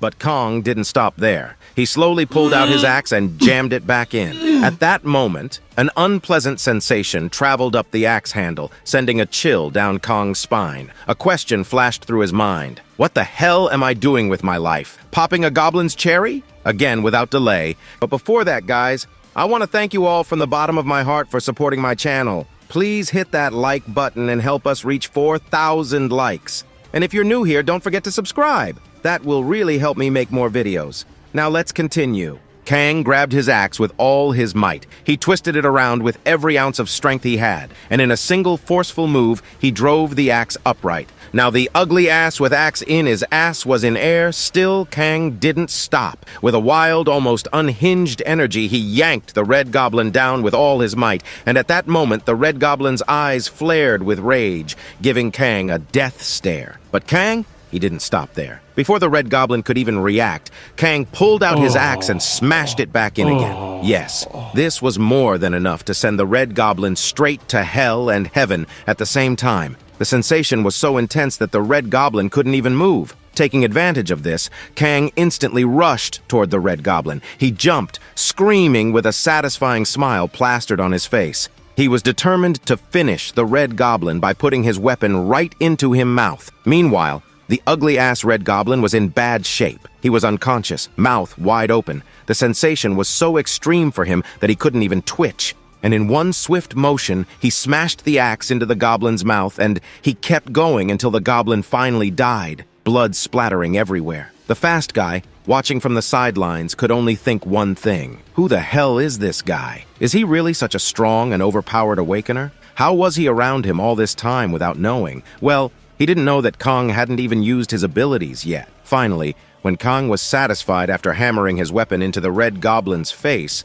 the system notified him that he had killed the Red Goblin. And since the Red Goblin was a boss monster, Kang was going to get a reward. But since he hadn't completed the tutorial yet, he couldn't check the item. Kang picked up the item and stuffed it into his inventory. Then, the fast guy called out to Kang from behind. Seeing this, Kang panicked a little. He thought, usually items need to be distributed, right? But the Red Goblin's cherry had been popped by himself from start to finish. The fast guy had just dropped in the middle. Kang didn't want to share this item with him, so like a flash, he bolted from the scene, screaming that he had some urgent business to attend to. He turned back with a kind smile, tossing the ass-busting axe behind him, and told the fast guy, "Use the smelly axe after washing it." By the time the fast guy reacted, Kang had already disappeared. The fast guy, with style, removed his mask, revealing a goddamn handsome face. He wiped the sweat from his brow, thinking only one thing: I want to fight that guy. Several hours after defeating that hobgoblin, evening settled in. Kang took Ju-hee back to their house.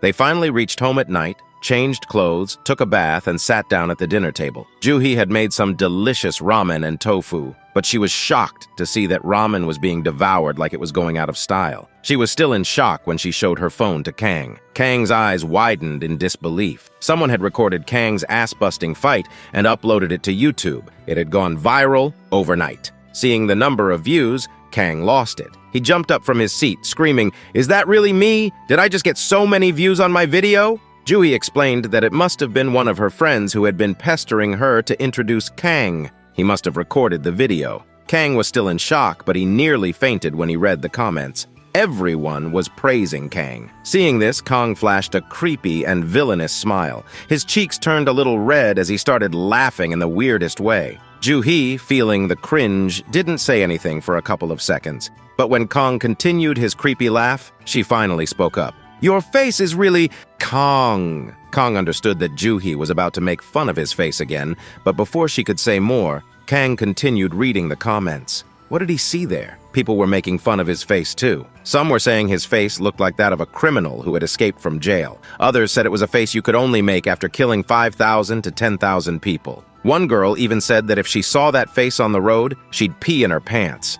As he read the comments, darkness fell, and Kang went to bed. Ju-hee came into his room and warned him, "If you wake up screaming again tomorrow morning, it won't be good." Ju-hee had been hearing Kang's ugly voice every morning at 4 a.m., but Kang, blinking and giving a thumbs up, said with all the happiness in the world, "Don't worry, this stage is really fun. In fact, I'll wake up so happy tomorrow morning I'll suggest we buy a bear for breakfast." Ju-hee, not fully convinced but still a bit amused, left the room. As Kang lay down to sleep, he got a bit serious. He was still replaying that fight with the ugly-ass goblin in his mind. That goblin was tough. If he was that strong as an F-rank dungeon boss, Kang knew he had to complete all his tutorials as soon as possible and get his power back. If there was ever a threat to his family again, he wouldn't be able to protect them without power. With that determination, Kang finally fell asleep. While falling asleep, Kang couldn't help but imagine that thick succubus. Yeah, she might have killed him in his sleep, but damn, she was hot. Kang found himself strangely excited to meet her again. As he finally drifted off and entered the tutorial stage, his eyes remained closed, and he couldn't shake that shy feeling. He thought that as soon as he opened his eyes, he'd come face to face with that gorgeous, cute figure from his dreams. Kang slowly opened his eyes with a romantic atmosphere in mind, a kind and light smile on his face, and as soon as his eyes fully opened, guess who was in front of him? Yes, that ugly-ass, damn white-colored, creepy goblin. Seeing him, Kang got so angry, surprised, and confused that in just one punch, he sent the goblin flying across, screaming, "Holy shit, you gave me a heart attack just now." In a single punch, Kang sent the creepy goblin flying, leaving it sprawled on the ground. Kang, on the other hand, stood there confused, glancing around, searching for those thick girls he'd been expecting. He couldn't help but wonder, what the hell is this goblin doing here? Just as he was lost in thought, the system chimed in, notifying him. Kang now had to evade the cave goblin horde and escape the dungeon, making his way to a nearby town. But here's the catch. These cave goblins had terrible eyesight but extraordinary hearing. They always moved in groups of 5 to 10,000, and if Kang made even the slightest noise, he'd be toast. Well, It was already too late. Kang's scream had already alerted more than 100 goblins who now surrounded him. The color drained from Kang's face. With a dead, serious expression, Kang realized that thousands of goblins were about to eat him raw, but was not even a sing-bit worried about that. Grinding his teeth, he screamed at the top of his lungs, "Why did the tutorial content change? Where are my thick milker?" As the goblins closed in, Kang continued screaming, the same words echoing over and over, and then they ate him alive. Kang woke up screaming, drenched in sweat, startling Ju-hee awake yet again at 4 a.m. Meanwhile, the scene shifts. We see a man in a black coat and pants beating the crap out of two thugs. One thug lay on the floor, blood dripping from his face. He tried to say something, but the man crushed his face, silencing him. The man sighed, clearly bored out of his mind. "I'm so tired of dealing with these ants. I want to fight someone strong." Then, with the most perverted and lustful grin, he licked the thug's blood from his face. His thoughts drifted back to that ass-busting video of Kang he'd seen on YouTube, and with a twisted smile, he whispered, I want to meet and fight that guy." Almost 2 months had passed, and Kang was still stuck in the damn 5th stage of the tutorial. One night, Ju-hee came home from work, tired as hell. As soon as she opened the door, what does she see? Kang, wearing round glasses, suit boots, gel slicked on his forehead, a black coat draped over his shoulders, and a holy book in hand murmuring, "Holy shit." Ju-hee felt instant disgust. "What kind of mess am I supposed to deal with right after work?" she groaned. Kang, trying to look all majestic, explained to Ju-hee that his mind was all messed up after dying so many times. So he got himself a holy book and was trying to calm his mind like a damn monk. Then, with an exaggerated flair, he opened the holy book and started telling the story of his life. "How? It's been 53 days! Holy 53 days!" he shouted. "Who's the goddamn bastard changing the stage every time I open my eyes?" Sometimes he'd wake up sitting on the lap of a thick goblin. Sometimes the goblin was cooking him in a soup, and other times it was cutting his meat. Why the hell is it always goblins? Meanwhile, Ju-hee sat on the floor, holding her head, thinking, day by day, my brother is going crazy. Looks like I'll have to put him in a mental asylum. After listening to Kang's nonsense for half an hour, Ju-hee couldn't take it anymore. She stood up in anger and yelled, "Stop your nonsense! If you've got money to buy suits and boots and holy books, then why don't you get your room soundproofed so I don't have to hear your ugly voice every morning?" It was night again, and Kang went back to stage 5 with a sad face. But this time, Kang was surprised. There were no goblins around. In fact, it was a dungeon. Kang's face lit up with happiness,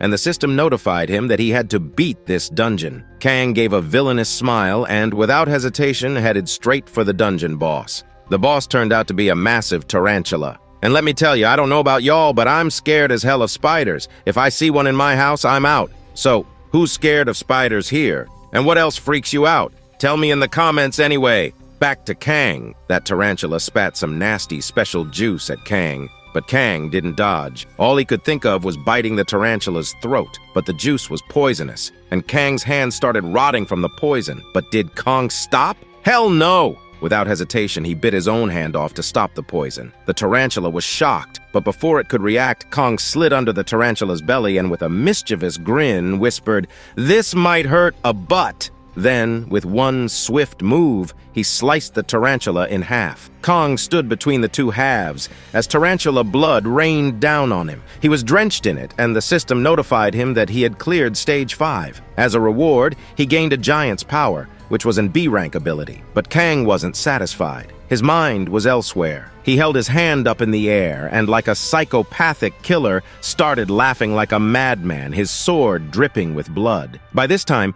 Kang had reached level 25. His strength was 20, agility 19, stamina 19, and magic 19. Using the giant's power, Kang could double his muscle power, boosting his strength by 12 for 10 minutes. Meanwhile, it was morning, and students who were about to turn 18 were freaking out about having to face the tutorial. They searched online for any easy way to clear stages 1 to 8, looking for shortcuts. But here's the problem. Those who had cleared the stages kept the secrets to themselves.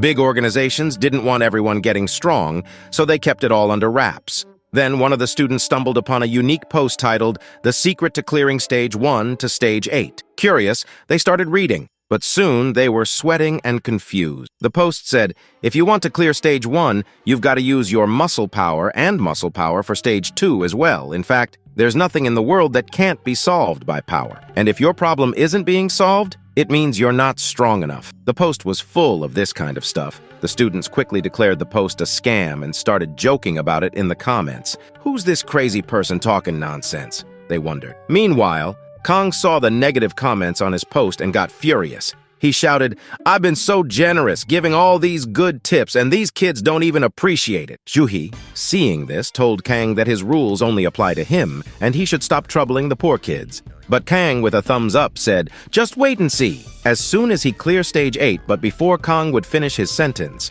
Juhi paused and then burst out laughing, saying, at the speed Kang is going, he will clear all the stages in 10 years. And just like that, the brother-sister fight started up again. But Kang didn't care. He used his muscle power and cleared stages 6 and 7 in one go.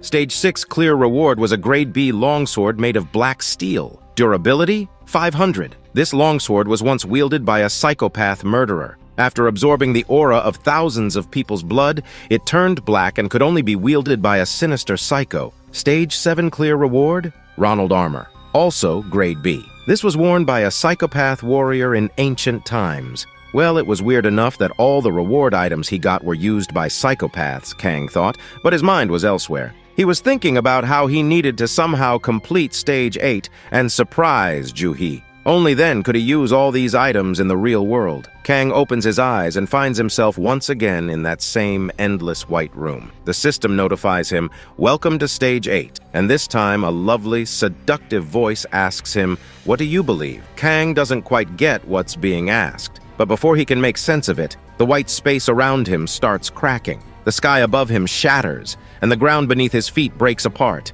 He falls, screaming, tumbling down for what feels like an eternity. When he finally opens his eyes, he finds himself in the middle of a city, surrounded by a crowd. Is this his city? Kang wonders, confused. But then, a lady crosses his path, walking right through him like he's some kind of hologram. He turns to look at her, and suddenly, Kang notices that all the people here have human-like bodies, but their faces are not human. Some look like lizards, some like dogs, but their civilization is just like Earth. Just then, Kang notices a monster staring at him, or so he thinks. Is this monster watching me, he wonders? Is my mission to destroy this world? But then, Kang realizes it's not him the monster is watching, it's something behind him. Suddenly, a massive portal opens up behind Kang. Out pour golems, gigantic tarantulas, creepy insects, dragons, you name it. They start attacking the city, slaughtering the inhabitants right in front of Kang's eyes. The system notifies Kang the Hakin dimension has been opened. It dawns on Kang that this is what the system warned Earth about. 5 years from now, this is what will happen. A flood of monsters will invade and wipe out humanity. But that's not all. Kang sees a colossal shadow looming overhead. As he looks up, a chill runs down his spine. What the hell? He thinks. This godlike, humongous being obliterates the planet in an instant. Kang wakes up in the white, endless space again. He's completely baffled, trying to make sense of what just happened. The seductive, cute voice speaks to him again. How do you feel? Surprise? Kang looks ahead and sees a hologram of a white celestial being. Are you a god? Kang asks. The laughing angel replies, no, I'm not a god, but you can think of me as a kind of dimensional administrator, and those who reach stage 8 will have a chance to meet her and ask any question. Kang, now dead serious, asked, what I saw on that unknown planet, will that happen to Earth in 5 years? The angel replied, it depends on what humans do. She did everything she could to protect Earth from that fate. After all, I'm the one who created the tutorial and gave everyone their powers. Kang, growing more confused by the second, asked, if she is so powerful, why don't she just stop this shit from happening herself? Hearing this, she chuckled and with a seductive voice explained,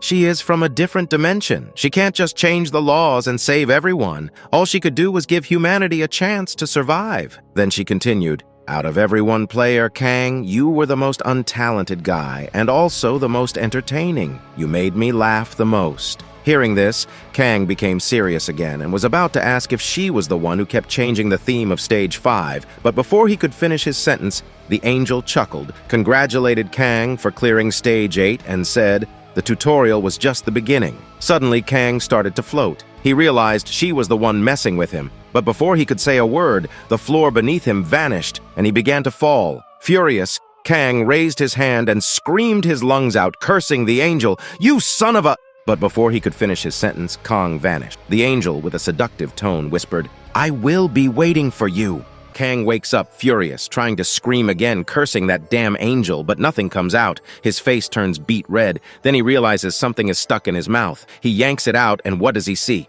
Juhi's socks. Disgusted, Kang spits and gags. Juhi is sitting there cool as a cucumber, like she's the boss of the house. She taunts him. "I knew you were going to wake up screaming again, so I came prepared. So what dish did the goblins cook up for you today?" Kang, still tasting sock, throws it back at her, smirking. He doesn't even bother to answer. Instead, he opens his status window. Juhi's eyes widen. Kang laughs, a smug smile plastered on his face. "Did you see that? The power of your amazing brother!" Juhi just rolls her eyes and stands up, not really impressed. "Now that you've completed the tutorial," she says, "get out of the house, find a job, and start earning some money. I'll make you a special breakfast just for today." Kang feels a little hurt seeing Juhi so calm, so he whines. "You could have at least congratulated me. You're so cold-hearted, no wonder you don't have a boyfriend." That hit a nerve. Juhi, without missing a beat, chucks the cooking spoon right at Kang's face. Later, we find Kang lounging on the sofa, checking his status window while Juhi heads off to work. Kang's now level 28, with strength at 21, agility 19, stamina 20, magic 20, and a slew of skill. Finally, he takes out the item he got from the ugly-ass goblin. When he opens the box, he finds a dirty, worn-out book. Kang picks it up and says, "Reveal your true nature, my boy." The system notifies him that it's a magic explosion skill book. After learning it, he can fire a magic orb with explosive power. Kang, with a dead serious face, stares at the book for a moment. Then, like a kid with a new toy, he starts laughing maniacally, holding the book up in the air. Yeah, Kang's gone a bit mad by now. The system asks if he wants to learn the skill. Kang says yes, and the book vanishes, the knowledge transferring into him. With everything he's ever wanted now at his fingertips, Kang clenches his fist, finally smiling like a normal person. "Now," he says, "it's time to go to the Awakener Association. Sign up and kick some goblin ass." Meanwhile, the scene shifts. We see a cute, innocent girl carrying a Starbucks cup. Her name's Mi Young, a newly appointed public servant whose job is to fill out forms for people who've crossed the age of 18. It's her dream job. She imagines all the handsome rookie awakeners she'll meet, but oh, how wrong she was. Cut to the reality. Mi Young is sitting at her desk, trembling with fear, tears streaming down her face. Why? Because Kang is standing right in front of her, holding an application form. He's looking like a villain straight out of a horror movie, with dead, serious eyes that seem ready to stab her with 15 knives. Poor Mi Young can't even speak. She just mumbles, "Please show your ID," but it's so soft Kang can't hear her. "What?" Kang asks, and that's enough to make her burst into tears. The other awakeners in line start whispering, thinking Kang must be some criminal who escaped from jail. Cameras come out, recording the scene. Kang, clueless, just tries to calm her down, but the more he tries, the more she cries. Then from behind, a kind voice asks, "Is there a problem here?" Kang turns around, panicked, and sees a handsome guy with glasses walking up. Their eyes meet,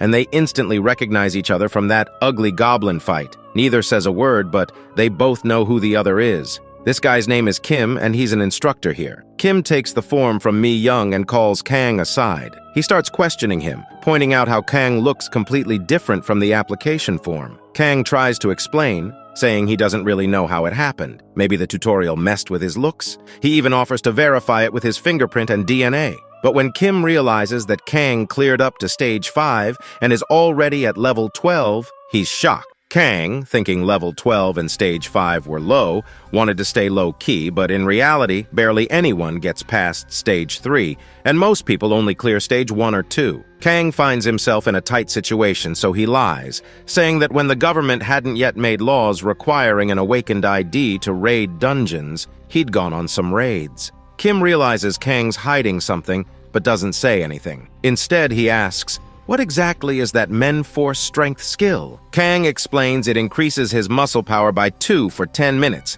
and he can go zoom with it. Kim then asks Kang to show the rewards from stages 2, 5 to prove he really cleared them. Kang thinks this guy is asking way too many questions, but he doesn't have a choice. So Kang raises his hand, flexes his muscles, and then, brace yourself, bites into his own skin, chewing a big chunk out of his hand. Blood's dripping everywhere, and Kim feels a chill run down his spine. But in no time, the wound heals right in front of him. Kim, still in shock, realizes Kang has a self-healing ability. At this rate, Kang's gonna become Deadpool. Then Kang shows off his ring, explaining it prevents mental attacks, and asks for permission to use his Stage 5 skill. He explains it's a skill that instills fear in nearby enemies. Kim, thinking it might not be that strong, agrees. On the other side of the room, the same perverted black coat man is standing there. As he looks over, he notices Kang taking a deep breath. The moment he sees Kang, he remembers the ass-busting video on YouTube and feels chills run down his spine. Trusting his instincts, he immediately closes his ears, knowing what's coming. The rest of the people, they don't get it until it's too late. Kang roars, and everyone in the room collapses, their strength drained, barely able to move. When Kang finishes, Kim is left in shock. Even he got affected by it. Kang, finally smiling like a normal person, asks, "Was that enough to prove it?" Both of them start to discuss things further. But meanwhile, the pervy guy is watching Kang with his mouth wide open in awe. And then he does it. He gives the most lustful, psycho, creepy reaction you've ever seen. And let me tell you, that is the face of a gay, I repeat you. If see him, you run with all you might. After a while, we see Kang imagining that he's become so handsome and hot that girls fall in love with him just by looking at his ID card. He even fantasizes that he almost got denied entry because he looks so different from his photo. On the other hand, all the candidates around Kang start gossiping, saying things like, "This guy shouted at that girl so loudly she almost cried, and she practically fainted from fear." While Kang's munching on his protein bar, Kim walks into the classroom with 2 instructors. As soon as he arrives, he introduces himself, saying, "My name is Kim, and I'm the instructor for this group." Everyone starts clapping, and Kim begins his lecture. He explains that the training will consist of 10 days of morning theory classes and afternoon practical sessions. Meals and accommodations will be provided here. But then Kim drops some harsh truth. "Don't think we're going to teach you some secret or techniques here. The reality is, just like trash, hunters die in dungeons every day. So if you've come here to become a hunter, keep in mind that you could die in a dungeon at any time. And with new dungeons popping up daily, even if you've studied up on existing ones, your chances of dying are still high." Kang is listening to all this and thinks, "Man, this guy's talking about death right from the get-go." Then Kim continues, "I'm not here to teach you useless stuff. I'll only teach you the basics you need to survive." After a while, Kim says it's time for a 10-minute break. Meanwhile, Kang looks up at the ceiling and mutters to himself, he was bored to death. He wonders if he'll have to endure this for 10 whole days. As Kang's lost in thought, a man with a loud voice calls out to him. His name is Sohil, a total musclehead. He raises his hand towards Kang with a polite smile. Kang looks at him and thinks, what's up with this musclehead pig? But he knows it'll be awkward if he doesn't shake hands, so he introduces himself as Kang and shakes Sohil's hand. But as soon as Kang shakes his hand, Sohil gives a smirking smile. Kang immediately understands what this musclehead is up to. Sohil puts all his strength into his grip, squeezing Kang's hand hard, saying, "Please take care of me." With a mischievous smile, Sohil thinks to himself, gotta put this guy in his place right from the start. He hasn't liked Kang since he screamed so loudly during the application process that his ears almost burst. But to Sohil's surprise, Kang doesn't react at all. Despite Sohil putting all his strength into the handshake, Kang is sitting there like he's shaking hands with a kid. Kang realizes that Sohil is trying to assert dominance. But there can only be one king in the jungle, Kang thinks. And he's not about to let Sohil dominate him. So, Kang activates his giant's power, doubling his muscle strength. This time, Kang squeezes back hard. Sohil starts panting from the pain, unable to believe that he's losing in a strength contest. He's put all his stat points into strength during the tutorial, and until now, he hasn't met anyone stronger than him in Newbie Zone. As everyone watches, Sohil's veins start popping out. And then, bam! In a single snap, the veins in Sohil's right hand burst, and blood starts spraying like a fountain. The floor becomes a bloody pool. The entire classroom is shocked as Sohil goes pale. Meanwhile, our gay boy started laughing like a psychopath, with a perverted smile. He's become Kang's biggest fan, drooling with admiration, even clapping as the floor gets drenched in blood, and the musclehead screams in pain. An ambulance comes and takes Sohil away. Meanwhile, Kang tries to explain in anger, "This was just an accident! I didn't do anything!"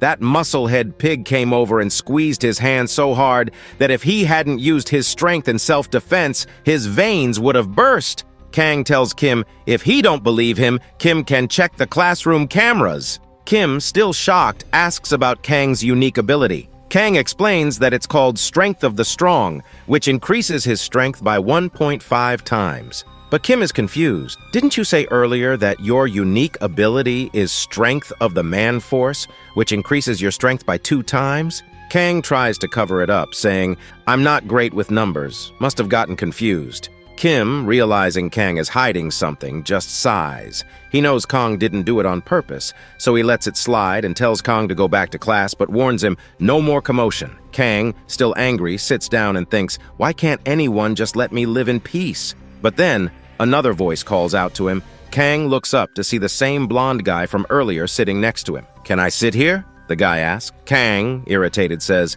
"Sit wherever you want." But in his mind, he's thinking, first a musclehead, now a thug? The blonde guy introduces himself as Yo-Song and asks if he can call Kang his elder brother. "I admire you," Yo-Song says. Kang doesn't get it. Why does this guy admire me? Yo-Song explains that ever since he saw Kang beating that ugly goblin's ass on YouTube, he's been a huge fan. And when I saw you at the application process, I went crazy for you. But when I saw that musclehead's arm get busted, I knew you were the real deal. Kang thinks, this guy's not normal either. Frustrated, Kang tries to explain, it was just an accident. After sending Musclehead to the hospital, Kang gets back to class. Kim continues explaining that if a dungeon isn't cleared within 5 days, it will break, releasing monsters that will kill civilians. He explains the difference between temporary and permanent cores in dungeons. Destroy the temporary core, and the dungeon will close in 5 days. Destroy the permanent core, and it closes immediately. But then, another big-headed musclehead, Number 2 shouts from the back, "I didn't come here for useless lectures. Get me combat training and my certificate now." The guard gets angry and is about to kick him out, but Kim stops him. With a serious voice, Kim calls Musclehead No. 2 to the stage. The guy, full of confidence, with a smirking smile, says, "I'm on the stage now. Do whatever you want." Are all the people in this story genuinely perverted? Kim takes off his coat, steps down from the stage, and starts a timer on his phone for 1 minute. "If you can even touch me within this minute, you'll graduate immediately," Kim says. But then, with a deadly stare, he adds, "But if you fail, you're expelled." Both Kim and Sohil watch, saying, "Musclehead No. 2 is so arrogant, it's a bit annoying." But then, they both give a freaky, creepy, psychopathic smile and say, "But it's gonna be fun, so it's fine, I'm telling you." Both of these guys are battle fanatics. Musclehead No. 2 gets all riled up by Kim's arrogance. He pulls out his sword from his inventory with a smug smile, full of confidence, and says, "You're gonna regret this, man." Instructor No. 2 tries to warn Kim, saying, "Hey, that's a real sword, you might get hurt." But Kim, like a total badass, just adjusts his glasses with a dead serious face. "It's fine," he says coolly to his junior. Then turning to Musclehead No. 2, he adds, "Come to your daddy." Musclehead No. 2, now absolutely furious, veins practically popping out of his forehead, charges at Kim. He swings his sword with everything he's got, but Kim dodges it like it's nothing. Kim smirks and says, "If you scream like a madman and attack a monster, it'll eat your neck first." Enraged, Musclehead swings wildly, trying to cut Kim in half, only to realize he's sliced through nothing but an after image. Kim reappears right behind him like a ghost, whispering in his ear, "You might be strong, but you're so damn slow, you're useless in a real fight." This drives Musclehead crazy. His eyes glow with rage as he turns and starts attacking Kim like a madman, swinging his sword frantically, desperate to land even a single clean hit. But Kim, cool as ever, dodges every attack like he's playing with a kid, making Musclehead look like a fool. Musclehead's rage boils over, his head practically about to explode. He starts swinging his sword wildly like a savage beast. But Kim's done playing. With just one kick, he sends Musclehead No. 2's sword flying up into the ceiling. "And here's your final lesson," Kim says with a smirk. "If you keep swinging around like a madman without conserving your energy, you'll run out of stamina before you know it." Then, as cool as ever, Kim pulls out his phone, checks the time, and says, 1 minute 28 seconds, time's up, you're expelled. The entire room is shocked. Even Kang is impressed by Kim's speed. Damn, Kang thinks, if I fought him 1v1, could I beat him? And right at that moment, both Kang and Yusong, making the most criminalistic, psychopathic, started to laugh, thinking about what would happen if they fought Kim. Yusong's so eager to fight Kim, he's practically drooling. Kim notices Yusong's laughter and looks over. What he sees is Yusong with a blushing face, saliva practically dripping from his mouth. Kong, noticing this, mutters, "Ayo, is this dude a psychopath? Maybe I shouldn't have let him sit next to me. People are gonna think this hot, handsome guy is hanging out with a psycho." Well, see, who is even talking about looking like Fico? Wow. The practical class started, and everyone gathered on the ground. Kim announced that today's focus would be on weapon training. He instructed everyone to choose their preferred weapon and begin practicing. Gradually, the instructors would come around to give individual guidance. Kang picked up a long sword and, while examining it, thought, "This is so boring." Then Yusong came up behind him, saying that practicing alone was dull and suggested they spar together.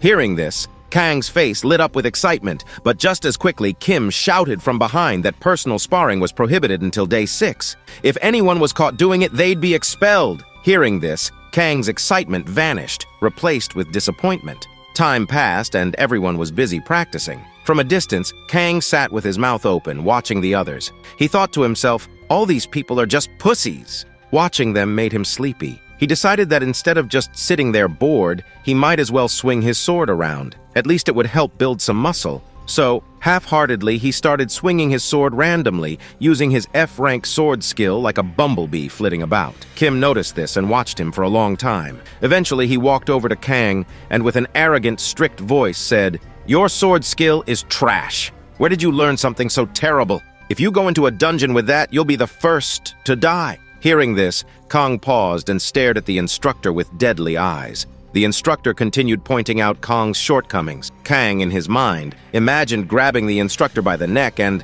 with a deadly, creepy, villainous face, threatening him. "Let's fight one-on-one. Let's see if my sword skill is trash or not." In reality, the instructor's pants might have been sweating from fear if he'd seen Kang's terrifying face. But Kang, back in reality, just scratched his ear, deciding it wasn't worth starting a fight. His ear probably stank, too. That's when Kim called out to the instructor. Clapping his hands, he grabbed everyone's attention and announced that there would be a sparring match between Kang and the instructor's junior. Both Kang and the instructor were surprised by this. Kim handed his sword to the junior and told him to be careful while sparring with Kang. Hearing this, Kang gave a smirking smile, while the junior remained clueless, wondering why he had to be careful with a newbie. Kim started the countdown. 3, 2, 1, and the fight began. The instructor's junior was a bit serious, but Kang had a big, battle-fanatic smile on his face. As soon as the countdown ended, Kang dashed towards the junior, his eyes glowing with excitement.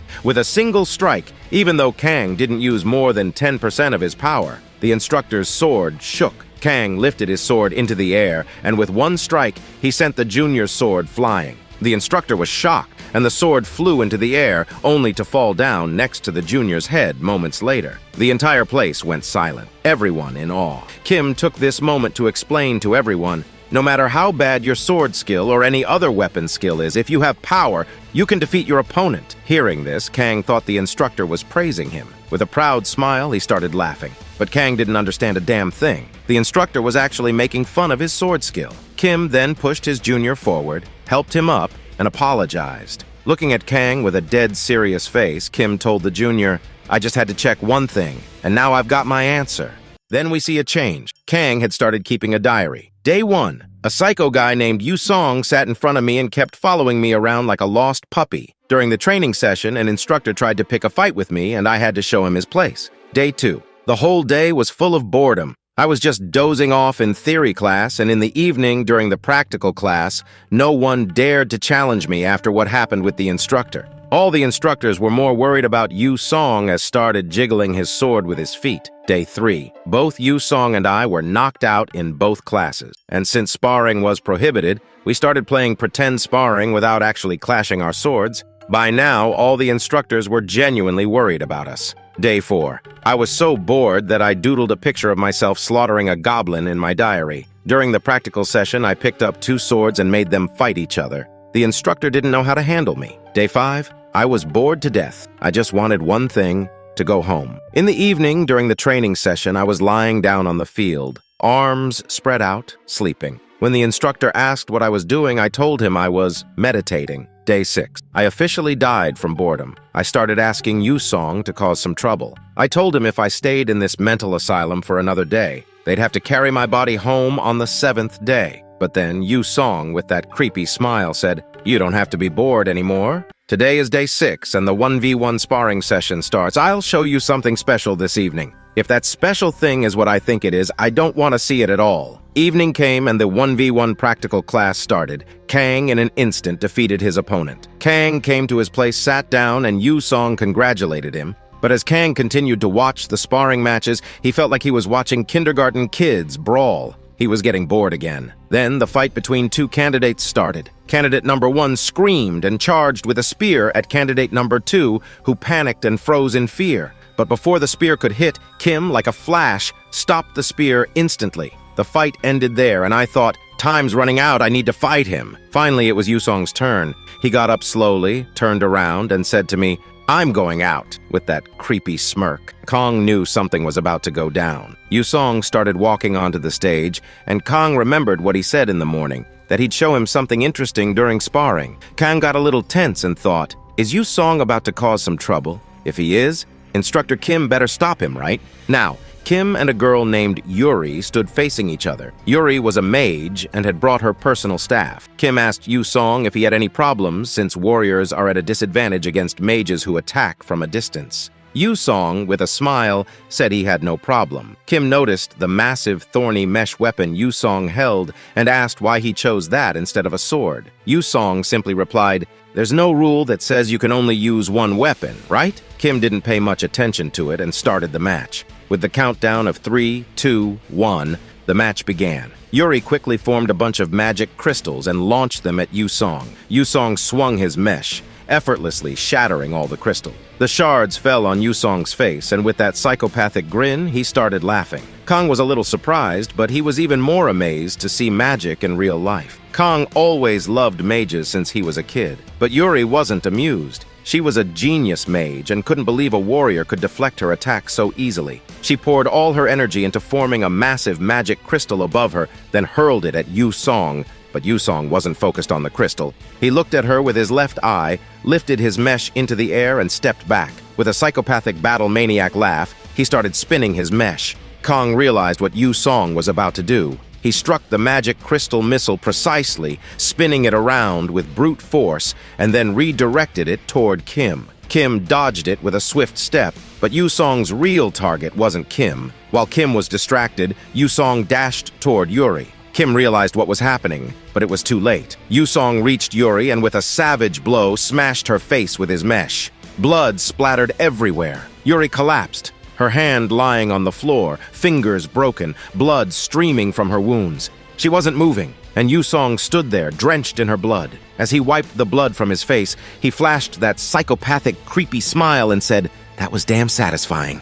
After that, we see the junior instructor in a panic, frantically calling for an ambulance. He yells that there's a critical open fracture. The hand is broken into pieces, and there are multiple injuries with heavy bleeding. The scene shifts, and we see the junior instructor checking on poor Yuri, who is so badly injured that she can't even speak. She was trembling all over. Meanwhile, Yu-song stands there with a smirk on his face. Kim, with a dead serious look and a deep voice, pulls out his dagger and demands, "What do you think you just did?" Yu-song casually raises his hand and says, "No need to get angry. It was just an accident. It's in the rules. Accidents happen. And since I didn't kill her, it's not a big deal, right?" Kim, furious, shouted, "Do you really think I'm gonna believe that bullshit?" Yu-song just blinks, which made Kim even more disgusted, but he sighs in frustration and announces, "We're taking a 20-minute break," then calls Yu-song over to a corner. "Ew, did Kim really take Yu-song for what I'm thinking?" Meanwhile, Kong notices Kim's dagger and gives it a curious look. He realizes it's the same dagger guy that helped take down that ugly-ass goblin. Kang's suspicion was right.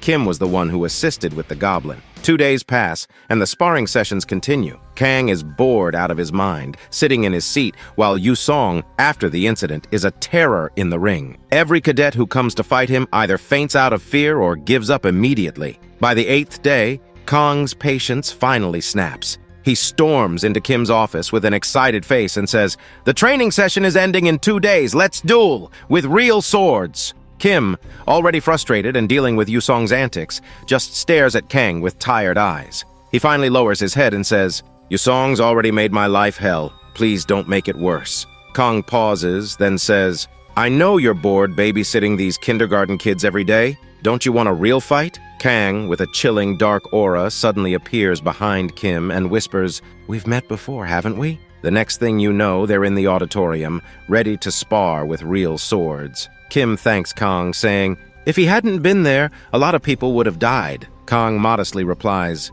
"It was his duty." But deep down, he's thinking, Kim will not want to take the item he got by popping the ugly ass's ass right. Kim then notices Kang's long black sword and asks, "That's a pretty impressive sword you've got there. As far as I remember, clearing stage 6 gives you a unique sword, right?" Kang, trying to play it cool, lies, "Yeah, I found it lying on the road." Kim, not buying it for a second, opens his inventory and pulls out his dual daggers. With a dead serious face, he says, "These daggers? I found them lying on the road too." With that, he suddenly leaps from his position, disappearing in a flash, and slashes at Kang with lightning speed. Kang barely manages to turn around and block the attack. Kim laughs and says, "I thought you focused only on strength, but it seems your speed is impressive too." Kang grins and replies, "I know this isn't your full speed, and since I've got recovery speed, you can come at me with everything you've got." Hearing this, Kim smirks. "If that's the case, I won't hold back." He disappears again, this time moving so fast that Kang can barely keep up. Kim strikes from all directions, his daggers almost a blur, but Kang, with a creepy, satisfied smile and glowing red eyes, is loving it. "This is what I was missing!" Kim cuts him from all directions, but Kang's wounds heal almost instantly. Realizing how strong Kang's healing ability is, Kim gets more serious. He plans to put his dagger on Kang's neck, expecting Kang to dodge so he can go for the stomach, but Kang surprises him. Instead of dodging, Kang puts his hand in front of the dagger, letting it get stuck between his bones. Kim, shocked, tries to pull his dagger back, but it was stuck. Kang, with that death-creepy chillin' smile, says, "Got you now, baby!" And before Kim can react, Kang pulls him in close and headbutts him hard. Kim spits out blood and is momentarily knocked unconscious. His glasses go flying as he crumples to the ground. After a few seconds, Kim comes to, realizing he's lost. Time passes and we see Kang sipping on a Coke with an ice pack on his head. Kim, still recovering, admits, "I didn't think you were this strong." Kang grins. "That sparring match was a draw because of my passive regeneration skill." Kim teases, "Which means I won." Kang gets flustered, insisting, "It was a draw.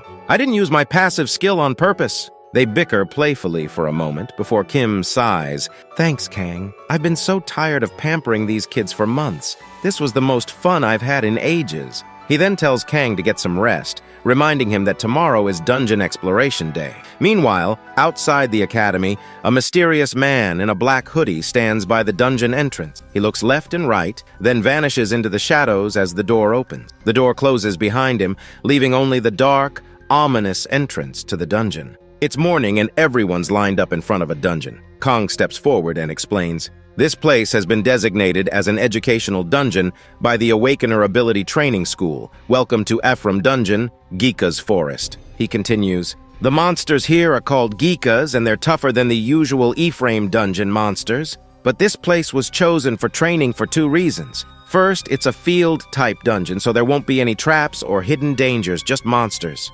Second, it's pretty easy to lure Geekas and take them on one by one." Kim steps up, opens the dungeon door and says, "I'll give you the rest of the info once we're inside." Kang takes a deep breath and steps through the entrance. This was his first time entering a dungeon, and he was feeling a mix of nerves and excitement. As soon as he stepped in, Kang felt a weird sensation, like he was floating for a second while passing through the door. When he opened his eyes, he found himself in a completely different place. A lush, green forest. Sure, it was a dungeon, but it looked more like a freaking picnic spot. As they walked, Kang, still taking it all in, asked Yusong, "So, if we go out through the dungeon gate, we'll be back on Earth, right?" Yusong, rolling his eyes, replied, "Bro, They taught us all this in theory class. You should know that by now." Kang, a bit annoyed, turned to him and said, "Why are you talking to me? I don't want people thinking a hot, handsome guy like me is hanging out with a psycho." Yusong, not missing a beat, mumbled, "You're the one who started talking to me first."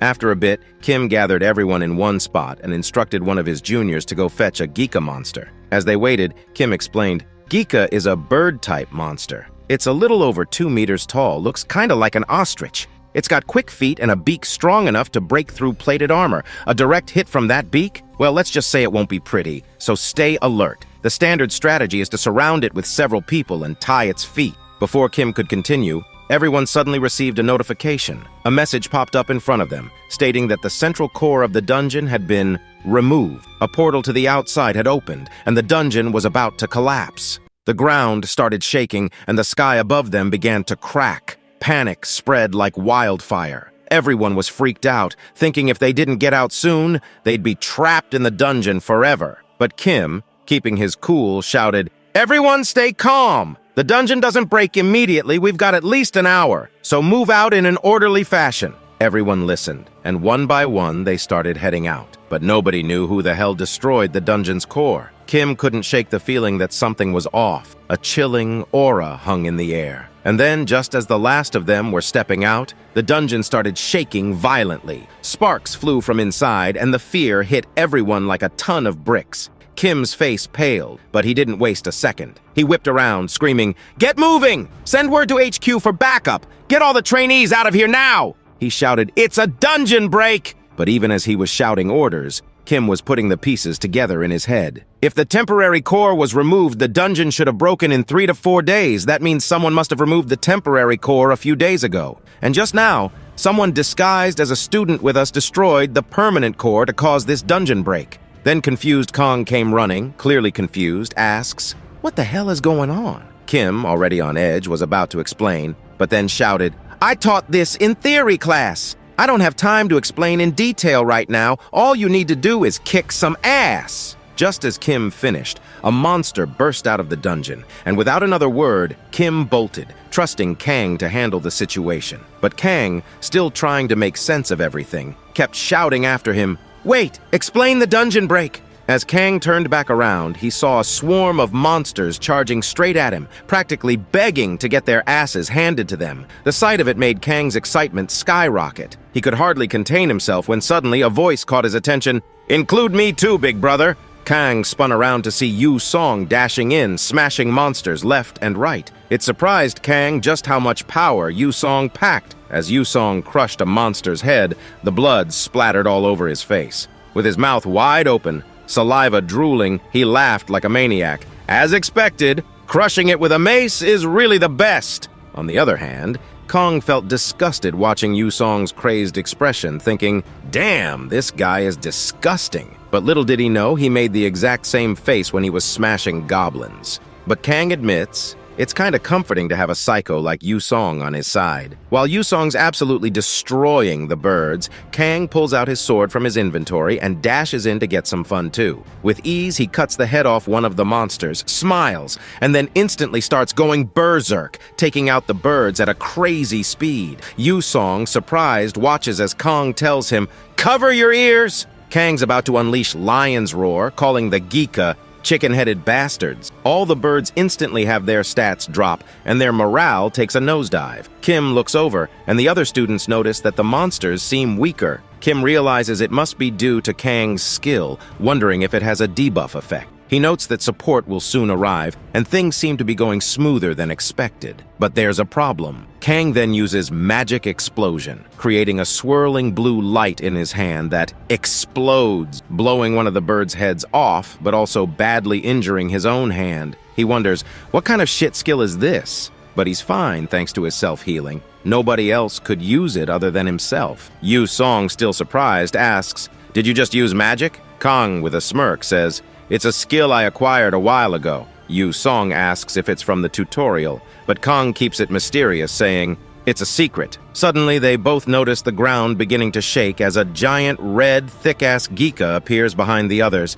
It's a mutant Geeka, a boss monster. Kim realizes this is bad news, as the reinforcements haven't arrived yet. No matter how strong Kung and Yu Song are, dealing with small fries is totally different from facing this monster. And it's the first time both of them are dealing with a real monster, at least for Yu Song. But we can't say the same for Kong. Yu Song, seeing the thick chicken ass, pauses for a moment, words failing him, his body shaking, and the next moment, boy oh boy, Yu Song, with that pervy, blushing, creepy smile, starts saying, Bro, that's mine! Please, let me have it!" Meanwhile, Kong, licking the chicken's blood from his mouth, his eyes gleaming with green, starts laughing maniacally too, shouting, "I'm gonna eat that thick ass alive! Oh yeah." Then the scene shifts, and we see someone talking to Kim, asking about the accident during the dungeon practice today. Kim confirms it, explaining that someone broke into the training dungeon and intentionally set off a dungeon break. It's speculated that this is an extension of the dungeon terror that's been happening since last month. The woman ponders, asking if there were any trainees who stood out. Kim nods, saying, "Yeah, there were 2 of them. They're the ones who dealt with the dungeon boss." We flash back to Kang and Yu Song, brutally smashing the chicken to its core, both of them standing there, clothes covered in blood, laughing maniacally. The woman, curious, biting her goddamn soft, silky lips, says, "Oh," Kim continues, saying that one of them has overwhelming physical strength. His speed, agility, pretty much everything about him is at a monstrous level. But his greatest strength, his healing power, not only his endurance, but also his recklessness, without any fear of getting hurt, resulting in unpredictable tactics, which could be the hardest thing for an enemy to deal with. The other one is completely different from Kang. Kim wonders if he should call him a genius, saying that he's a trainee born with excellent fighting sense. His quick reflexes and tactical proficiency are outstanding, but his overly cruel nature is a big flaw. The woman, disregarding that last bit, says it's rare for Kim to praise someone that much, asking if he made a recruitment offer. Kim says, it's illegal to scout the trainees when you're an instructor, and she calls him as inflexible as usual. He laughs, saying it's natural for employees to resemble their boss's personality, as he calls her their guild leader. Then, after 3 goddamn boring conversations, we finally get to see the woman's face. And I gotta say, she's waifu material. We learn that this is Seon, who was mentioned earlier in the story. She says it's good to be an instructor, but asks him to return to the guild soon. This accident feels very strange to her, and Kim says he understands. The scene shifts again, and we see that it's finally the 10th day. The principal is giving a lecture, and Kang finally gets his Awakener certification. But as soon as he and Yu Song reach the main door, he notices a goddamn white, sparkling limousine. A man steps out of the car and says, "Master, please get in." And Kong, surprised, asks Yu Song, "Were you born with a silver spoon?" Yu Song smiles and tells Kong to get in, saying he'll take him home. Kong thanks him, then gets into the car, saying he's never ridden in a car like this before. Just then, Kim calls out to Kong from behind. Kong turns around and once again mispronounces Kim's name as Kring. By now, Kim's used to Kang's weak memory, so he just laughs it off. Kang, feeling that Kim came to say goodbye, says, "You're surprisingly the affectionate type." Kim sighs, saying, "It's not like that, but sure, let's say it is." He adds that the dungeon break accident that happened yesterday, and the clear rewards will be given to both of them. As Kim turns back to leave, Kang, flustered, screams for him to wait, asking, "Is that all you've got to say? At least give some words of gratitude." Kim sighs, telling Kang that he knows he's strong and that he's probably going to keep getting stronger. He's sure they won't have to wait long before they meet in a dungeon again soon. But he reminds Kang to never forget his responsibility as a person with abilities, because now he's an ability user. We see Kang, with a very serious face, showing off his new card while it's stuck to his forehead like an idiot, asking Juhi if she sees his potential. But Juhi doesn't give a damn. She's just watching Asura recaps and was even subscribed to the channel like you all are, right? Right? She's on her phone, sarcastically saying, "Yeah, it's so great and admirable." Kong, feeling a little too proud, tells her that her arrogant behavior should stop starting today because from tomorrow onwards, he's going to run through all the dungeons in the area. Then he pauses, thinking, how the hell am I supposed to get there? Can I find a dungeon by searching on the map? Juhi smirks and says there's an app for that called Radar. Kong, now impressed, calls her a genius. But Juhi, confused and worried about Kang, thinks, although Kang was a loser and weak before, he wasn't this dumb. Did he gain muscle in place of his IQ? Kang explains that he did some research, reading about the app, which talks about dungeon maps, monster information, and even recruiting party members. He mentions that Gekas Forest is an F-rank dungeon, and he wonders if he can handle it on his own. He thinks he can make a lot of money and maybe even brag to his mom about it. A month flies by, and the news announces that the reward for clearing the lowest grade F-rank dungeon is 20 million won. The magic stones, which are attracting attention as a new energy source, are said to be dropped by monsters. We then hear Kang's father asking his mother if she's heard from Kong lately, mentioning that he got a license or something last month. She then tells him that Kong actually sent them 10 million as pocket money, and it looks like they even got a used car last week. The dad, surprised, says, "Now, Kang earns more than his old man," and he laughs. But his mother, putting down the plate, is worried. She's heard that a lot of people get hurt and die in these dungeons, and she wonders if something bad might happen. The dad tries to reassure her, saying it's better for Kang to be doing this than being unemployed. On the TV, they say that when you go into a dungeon, you should form a team. The father says, "Kang's not the type to do things recklessly, so it'll be fine, I guess." She reluctantly agrees, saying that Kong's always been smart since he was young. Meanwhile, Kang was raiding dungeons alone. Well, his parents didn't know Kang had become Deadpool and had a Minecraft bed to respawn. And Kang? He was busy popping some tarantula's cherries with his psycho smile, blood all over his face. Outside the dungeon, we see his car, which he's lovingly named Butley. His phone is ringing, but he's not answering. His mother, worried, says he must be sleeping or something, and the father suggests she just call him tomorrow. She agrees, but says to make sure to tell him about that thing in front of the supermarket. Then we get a close look just in front of Kang's parents' house. A freaking creepy, worn-down gate appeared. And the exact moment it opened, with a creak, a chilling aura came pouring out from the dungeon. And just a few moments later, some damn sons of goblins and orcs started marching down in the thousands. But that wasn't the end. A freaking, thick, huge-ass goblin was also marching from behind. The scene shifts, and we see Kang coming out of the dungeon, having cleared it solo, saying, "Nothing's better than kicking some ass." He heads toward his car, opens it, and picks up his phone, noticing there are 36 freaking missed calls from Juhi. The phone rings one more time, and Kang, curious, picks it up. On the other end, Juhi's voice is shaking. She's crying and saying something bad happened. She explains how a dungeon opened near Mom and Dad's house and that they're in danger. Hearing this, Kang's face goes dark, dead serious, his eyes wide open. The scene shifts, and we see Juhi still shaken and worried, telling Kong not to go alone. But for the first time, Kong, acting like a damn big bro with a kind and polite tone, reassures her, saying, "No need to worry. Who do you think I am?" Turning back with confidence, Kong reassures Juhi again, saying, "Even though I might look like a loser at times, I cleared stage 8, which only 3 people have done in Korea. So all you need to do is trust your brother." Juhi is still tense but waves Kong goodbye, saying, "Please take care and don't lose your cool." Kong waves back, telling her not to worry, but as soon as he closes the door and sits in his car, his face turns dead serious, like he's about to devour all the orcs alive. The scene shifts again, and we see the military stopping Kang, telling him he can't proceed any further and that he should turn back. Kang says he's an ability user and asks if he can go through. They try to tell him he might die if he goes alone, but another man steps in and tells them to let him through. They're low on manpower, and any ability user is welcome, but they won't be responsible for anything that happens afterward.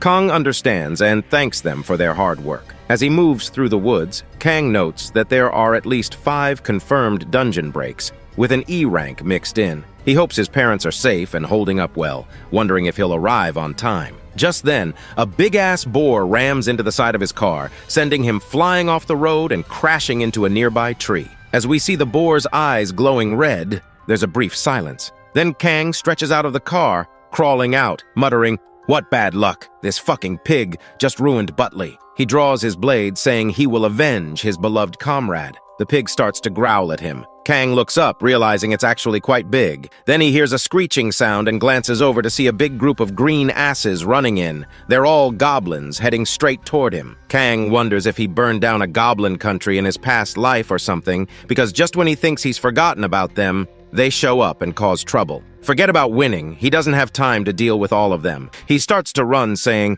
"They say the best revenge is forgiveness," and tells the pig, "I gotta go. Have a good time." As the pig growls, we see a volley of arrows flying from its side. Kang's plan worked. He intentionally ran toward the goblins so that their arrows would hit the huge-ass pig, and it worked. Like that, the pig and goblins start killing each other, and Kang watches from the side with a satisfied look on his face. After that, Kang starts running, saying, "Now that Butley is gone, I can't waste time on unnecessary things." Night falls, and Kang's phone is broken, his battery nearly dead. He had to save it, so he did the unthinkable, trusted Google Maps to navigate through the jungle, but he got lost. Just then, he hears a weird sound in the woods, and we see something slowly approaching him from behind. As he turns, making eye contact with it, Kong instantly slices with his sword, and only blood follows. It was an invisible wolf called a disrufin. Once it falls to the floor, Kong is surprised, saying, "I didn't think there were monsters that could turn invisible too," and realizes he won't be able to sleep comfortably tonight. As even more begin to circle him, slowly revealing a whole horde of them, he readies his blade, instantly slicing multiple times, slaughtering them like a killing machine. After he's done with the slaughter, he spits out the blood that got into his mouth, sighs, and then does his signature move. His eyes go red like he's smoked marijuana all night, his whole body covered in blood, holding a bloody sword with his psychopathic smile, saying, "I can do this all day, all night." Morning comes, and we see hundreds of wolf corpses thrown around like trash all over the jungle. Kang fought the entire night without resting, but now he's laying on top of a tree. For some reason, as soon as morning came, the wolves stopped coming and he managed to sleep for an hour. On the other hand, at Kang's mom and dad's apartment, we see his mom read the text Kang sent. He wrote that he would be reaching home very soon and requested them to lock the door and stay safe. Still scared, Kang's mom calls his dad, who tells her to lower her voice. It might attract the monster. They start to whisper, worried. Mom asks, "Is it really okay for Kang to come here?" Dad, also worried, tells her to call Kang and tell him not to come, but she explains that Kang's phone is switched off. So Dad says, "It's okay, nothing will happen. I know my son is strong." But inside, he's also worried. Outside their house, there are hundreds of thick, muscular green monsters. Can their weak little Kong really kill them? Worried sick, Kang's dad glances out the window, but what he sees shocks him to his core. Outside, Kang is standing, soaked in goblin blood, covered in a dark aura, holding an ogre by its head. And in an instant, Kang crushes the skull like a balloon. Then, with a demonic smile, his face full of blood, he starts laughing maniacally, thinking, "Orcs are just a warm-up for me. Mom, Dad, your adorable little son has arrived." On the other hand, Kang's dad, seeing Kang in that terrifying state, shouted, "What the hell? Where did such a terrifying creature come from?" Kang laughs, saying, "I can handle an F-rank dungeon solo, so dealing with these orcs is a piece of cake." As more orcs approach, he adds, "Keep 'em coming, it's not even tiring." Then he spots 3 orc warriors among the horde. Each one of them could be a boss monster on its own. Suddenly he realizes, this must be an E-rank dungeon, not F-rank. He yells out, "Hey Mom! Dad, I'm coming to get you, just stay put and don't make a sound." His parents hear his voice, and his father mutters, "It can't be Kang's voice, right? I just saw a terrifying monster out there." But his mother, recognizing it instantly, says, "No, that's Kang." They peek out the window, carefully scanning the area. Kang's father realizes it really is him, but he's shocked. Kang looks like a human covered in blood, almost double his size from before, and that demonic smile, it sends chills down his spine. Meanwhile, Kang charges straight at the 3 orc warriors as they let out a war cry. He swings his blade, trading blow for blow with one of them. Another orc lunges from the side, thrusting its sword. Kang ducks beneath it, charging a magic explosion in his hand, and slams it right into the orc's face, gripping its head like a basketball. The explosion sends the orc's body collapsing to the ground. Before Kang can catch his breath, another orc leaps at him, swinging its weapon. Kang catches the blade with his hand, but the force fractures his wrist. It hurts, but not enough to stop him. He counters, stabbing the orc in the throat. With the orc impaled on his blade, Kang twists his body and hurls it into the 3rd orc like he's playing orc bowling. The orc warrior falls flat on its back, looking up at Kang in a vulnerable position. Kang, with a wicked grin, shoves his fist into the orc's mouth and says, "Magic explosion." The blue light glows from within, and the orc's head pops like a balloon, splattering blood everywhere. Kang sits atop the pile of dead orcs, blood, both his and theirs, dripping onto the ground. But he knows this is just the beginning. A whole tribe of orc warriors surrounds him, hundreds of them. Then he hears heavy footsteps and looks up to see a giant orc towering over the rest. It's an orc general, The orc general lets out a deep, menacing laugh. Kong, unimpressed, mutters, "So, you're the boss? Damn, you're ugly." He wanted to save his magic for regeneration, but it seems that's not an option anymore. He activates his giant's power, boosting his strength by 60%, and takes a deep breath, unleashing his lion's roar. "Let's see what you're made of!" He charges at the orc general. The orc general lands a blow on Kang's face, sending blood flying from his nose and knocking him back. Kang bumps into some of the other orc warriors, who immediately toss him back at the boss like a rag doll. Kang realizes, "This bastard's toying with me," as he gets knocked around, then kicked hard in the chest, sending him crashing to the ground. He struggles to stand, gripping his blade tightly. "I can't back down, not while my family is just behind me." The orc general is surprised at Kong's determination, fighting so hard on the brink of death. Kang screams, charging again, only to hear his mother's scream in the distance. He turns, seeing orcs climbing up to their window. Panic sets in, and Kang, with his bruised face and swollen eye barely open, uses his lion's roar and with all his might shouts, "You cannot go there, you fucking bastards! I'll pop all your cherries if you do!" He rushes toward his parents to save them, but gets grabbed by the orcs. He fights back, cutting off their arms and heads, but as he sprints forward, the orc general's huge hand grabs Kong by the head. Kang struggles, unable to move, and with a bam, the orc general smashes Kang's face into the ground, laughing maniacally with a satisfied smile. Kang, bloodied and barely conscious, whispers, "I can't let them get to my parents," as he stretches his shaking hand out, tears streaming down his face. His vision fades, his body grows cold, and he loses consciousness and dies. But just then, a flurry of attacks slices the orc general into 4 pieces. It's none other than our waifu, who's just arrived. Afterward, her guild members arrive, saying they've also killed all the remaining orcs. She asks about the residents, and they explain they're prioritizing evacuating the injured and ensuring the rest are safe. She sighs, saying, "The damage was huge, but thanks to someone gathering the orcs in one place, it wasn't as bad as it could have been." She looks over at Kang, saying, "That's him, right? The one who was facing hundreds of orcs alone until we arrived?" She's impressed, but adds, "Unfortunately, that person died." As she's about to instruct them to take care of Kong's body with utmost care, she notices the body is gone, vanished, leaving only his clothes behind. Meanwhile, we see Kong suddenly jolt awake, his eyes wide open. Well, Kang turned out to be just a frog in an F-rank well, and I can bet his villainous arc will begin if his parents die. Kang is perched on a tree branch, the same spot where he last slept. Suddenly, the system notifies him his Z-rank skill, Resurrection, has been used. Since there was no specific resurrection location set, he resurrected at the last place he slept. As a penalty, Kang's level drops by 1, and all his stats are decreased by 50%. Just then, with a bolt of realization, Kang understands what this means. He died and failed to protect his parents. He clenches his fists, feeling the weight of his failure. Grabbing his blade, he's determined to get back there immediately. As he drops from the tree, he feels the difference in his stats and mutters, "Damn, my body feels heavy." He starts running, his mind racing.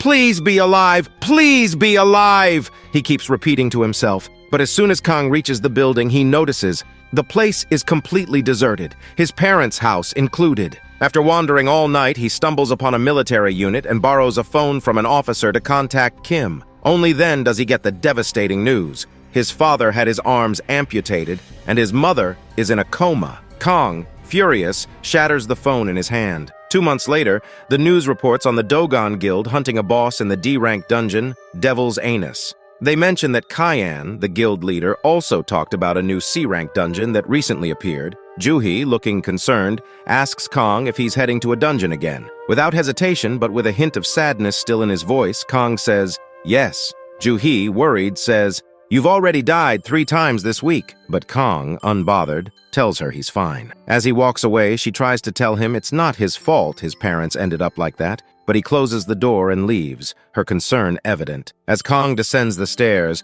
Juhi steps outside the door, watching him go with a worried expression, thinking if she had cleared higher in the tutorial, she might have been able to do something. Inside a dungeon, we see a giant ant called Antria being killed by a man with a spear. He levels up, getting hyped, and is congratulated by his party for being the ace. The guy internally brags, thinking he's too good to hang out with losers like them, but soon he'll be level 35 and ready to join the Dogon Guild. Suddenly, they spot someone running toward them. It's Kang. The guy warns him that the core room is ahead and it's dangerous, but Kang ignores him and keeps running. The group decides to follow, curious about what he's up to. Kang, standing in front of an army of huge ants, all ready to devour him, is not messing around this time. With a serious face, standing tall with his long sword, he activates his skill, Wayne's Secret. Veins start to bulge on his face, electricity crackles around him, and Kang starts to growl like he's about to unleash a Chidori. Wayne's secret ability increases all stats by 40% except mana when activated, but over time, the user's body will deteriorate. As the ants leap on top of Kang, he gives them a death stare and begins a mass slaughter, his villainous smile spreading across his face. Meanwhile, the cocky level 35 guy and his crew reach the scene and are absolutely shocked. Their mouths hang open in disbelief as they witness Kang single-handedly slaughtering the ants. Kang approaches the dungeon core, saying he'd just acquired Wayne's secret yesterday, and it synergizes well with his regeneration skill. This skill burns his body all the time, but with his self-healing, his physical regeneration has reached rank A. Now, even if his hand gets cut off, it will regenerate. "Man, I'm telling you, he's becoming Deadpool day by day," he muses. Just then, the cocky guy calls out to Kang from behind and asks if he's really okay. Kang replies, "I'm so much better I could dance!" Hearing this, they exchange glances, and Kang grabs the dungeon core, a normal core, puts it in his inventory, and says, "If there's nothing else, I'll take my leave. Now please get out of my way." With that, Kang leaves without another word. They ask if he's not going to collect the magical crystals from the corpses, but he says he doesn't need them, it's all theirs, and leaves, thinking he doesn't have time to waste. He wants to become the strongest. The group instantly starts collecting the mana crystals, wondering how much money they're going to get. The spear guy turns around, giving Kang one last glance before they leave. Sometime later, one of them asks who that man was. The cocky guy replies, "Why does it matter? We're earning a lot of money, and that's the important thing." He tells her not to get so caught up on it, as there are different types of people everywhere. The important thing is that they earned a few days' worth of money at once, all thanks to him. One of the other members suggests that maybe it's that guy, the one who clears dungeons by himself. The spear guy says, "There's no way. Even if the rumor is real, the guy only cleared E-rank dungeons." He was about to dismiss the idea when suddenly the ground starts to shake. They all get status windows appearing in front of them, saying that the core has been removed and that the portal to the outside is now open. Meanwhile, in the boss room, hundreds of general ants lie dead, and Kang, like a demon king, is sitting on top of the queen ant's dead body, sighing. He's acquired yet another skill book called Antria's Outer Shell. When activated, it will harden his skin. Kang notes that Wayne's secret and his regeneration skill are already pushing his mana to the limit, and using this new skill would definitely drain him completely. He explains to himself that using many skills doesn't make you skilled. Mastering a skill by using it 10,000 times makes it useful. Kang still regrets that he wasn't strong enough to save his parents, and he swears, "I will become the strongest man alive on Earth." So with this, we come to the end. Complete 3,000 likes and write Part 4 Incher in the comments for the next installment. To support the channel, goodbye.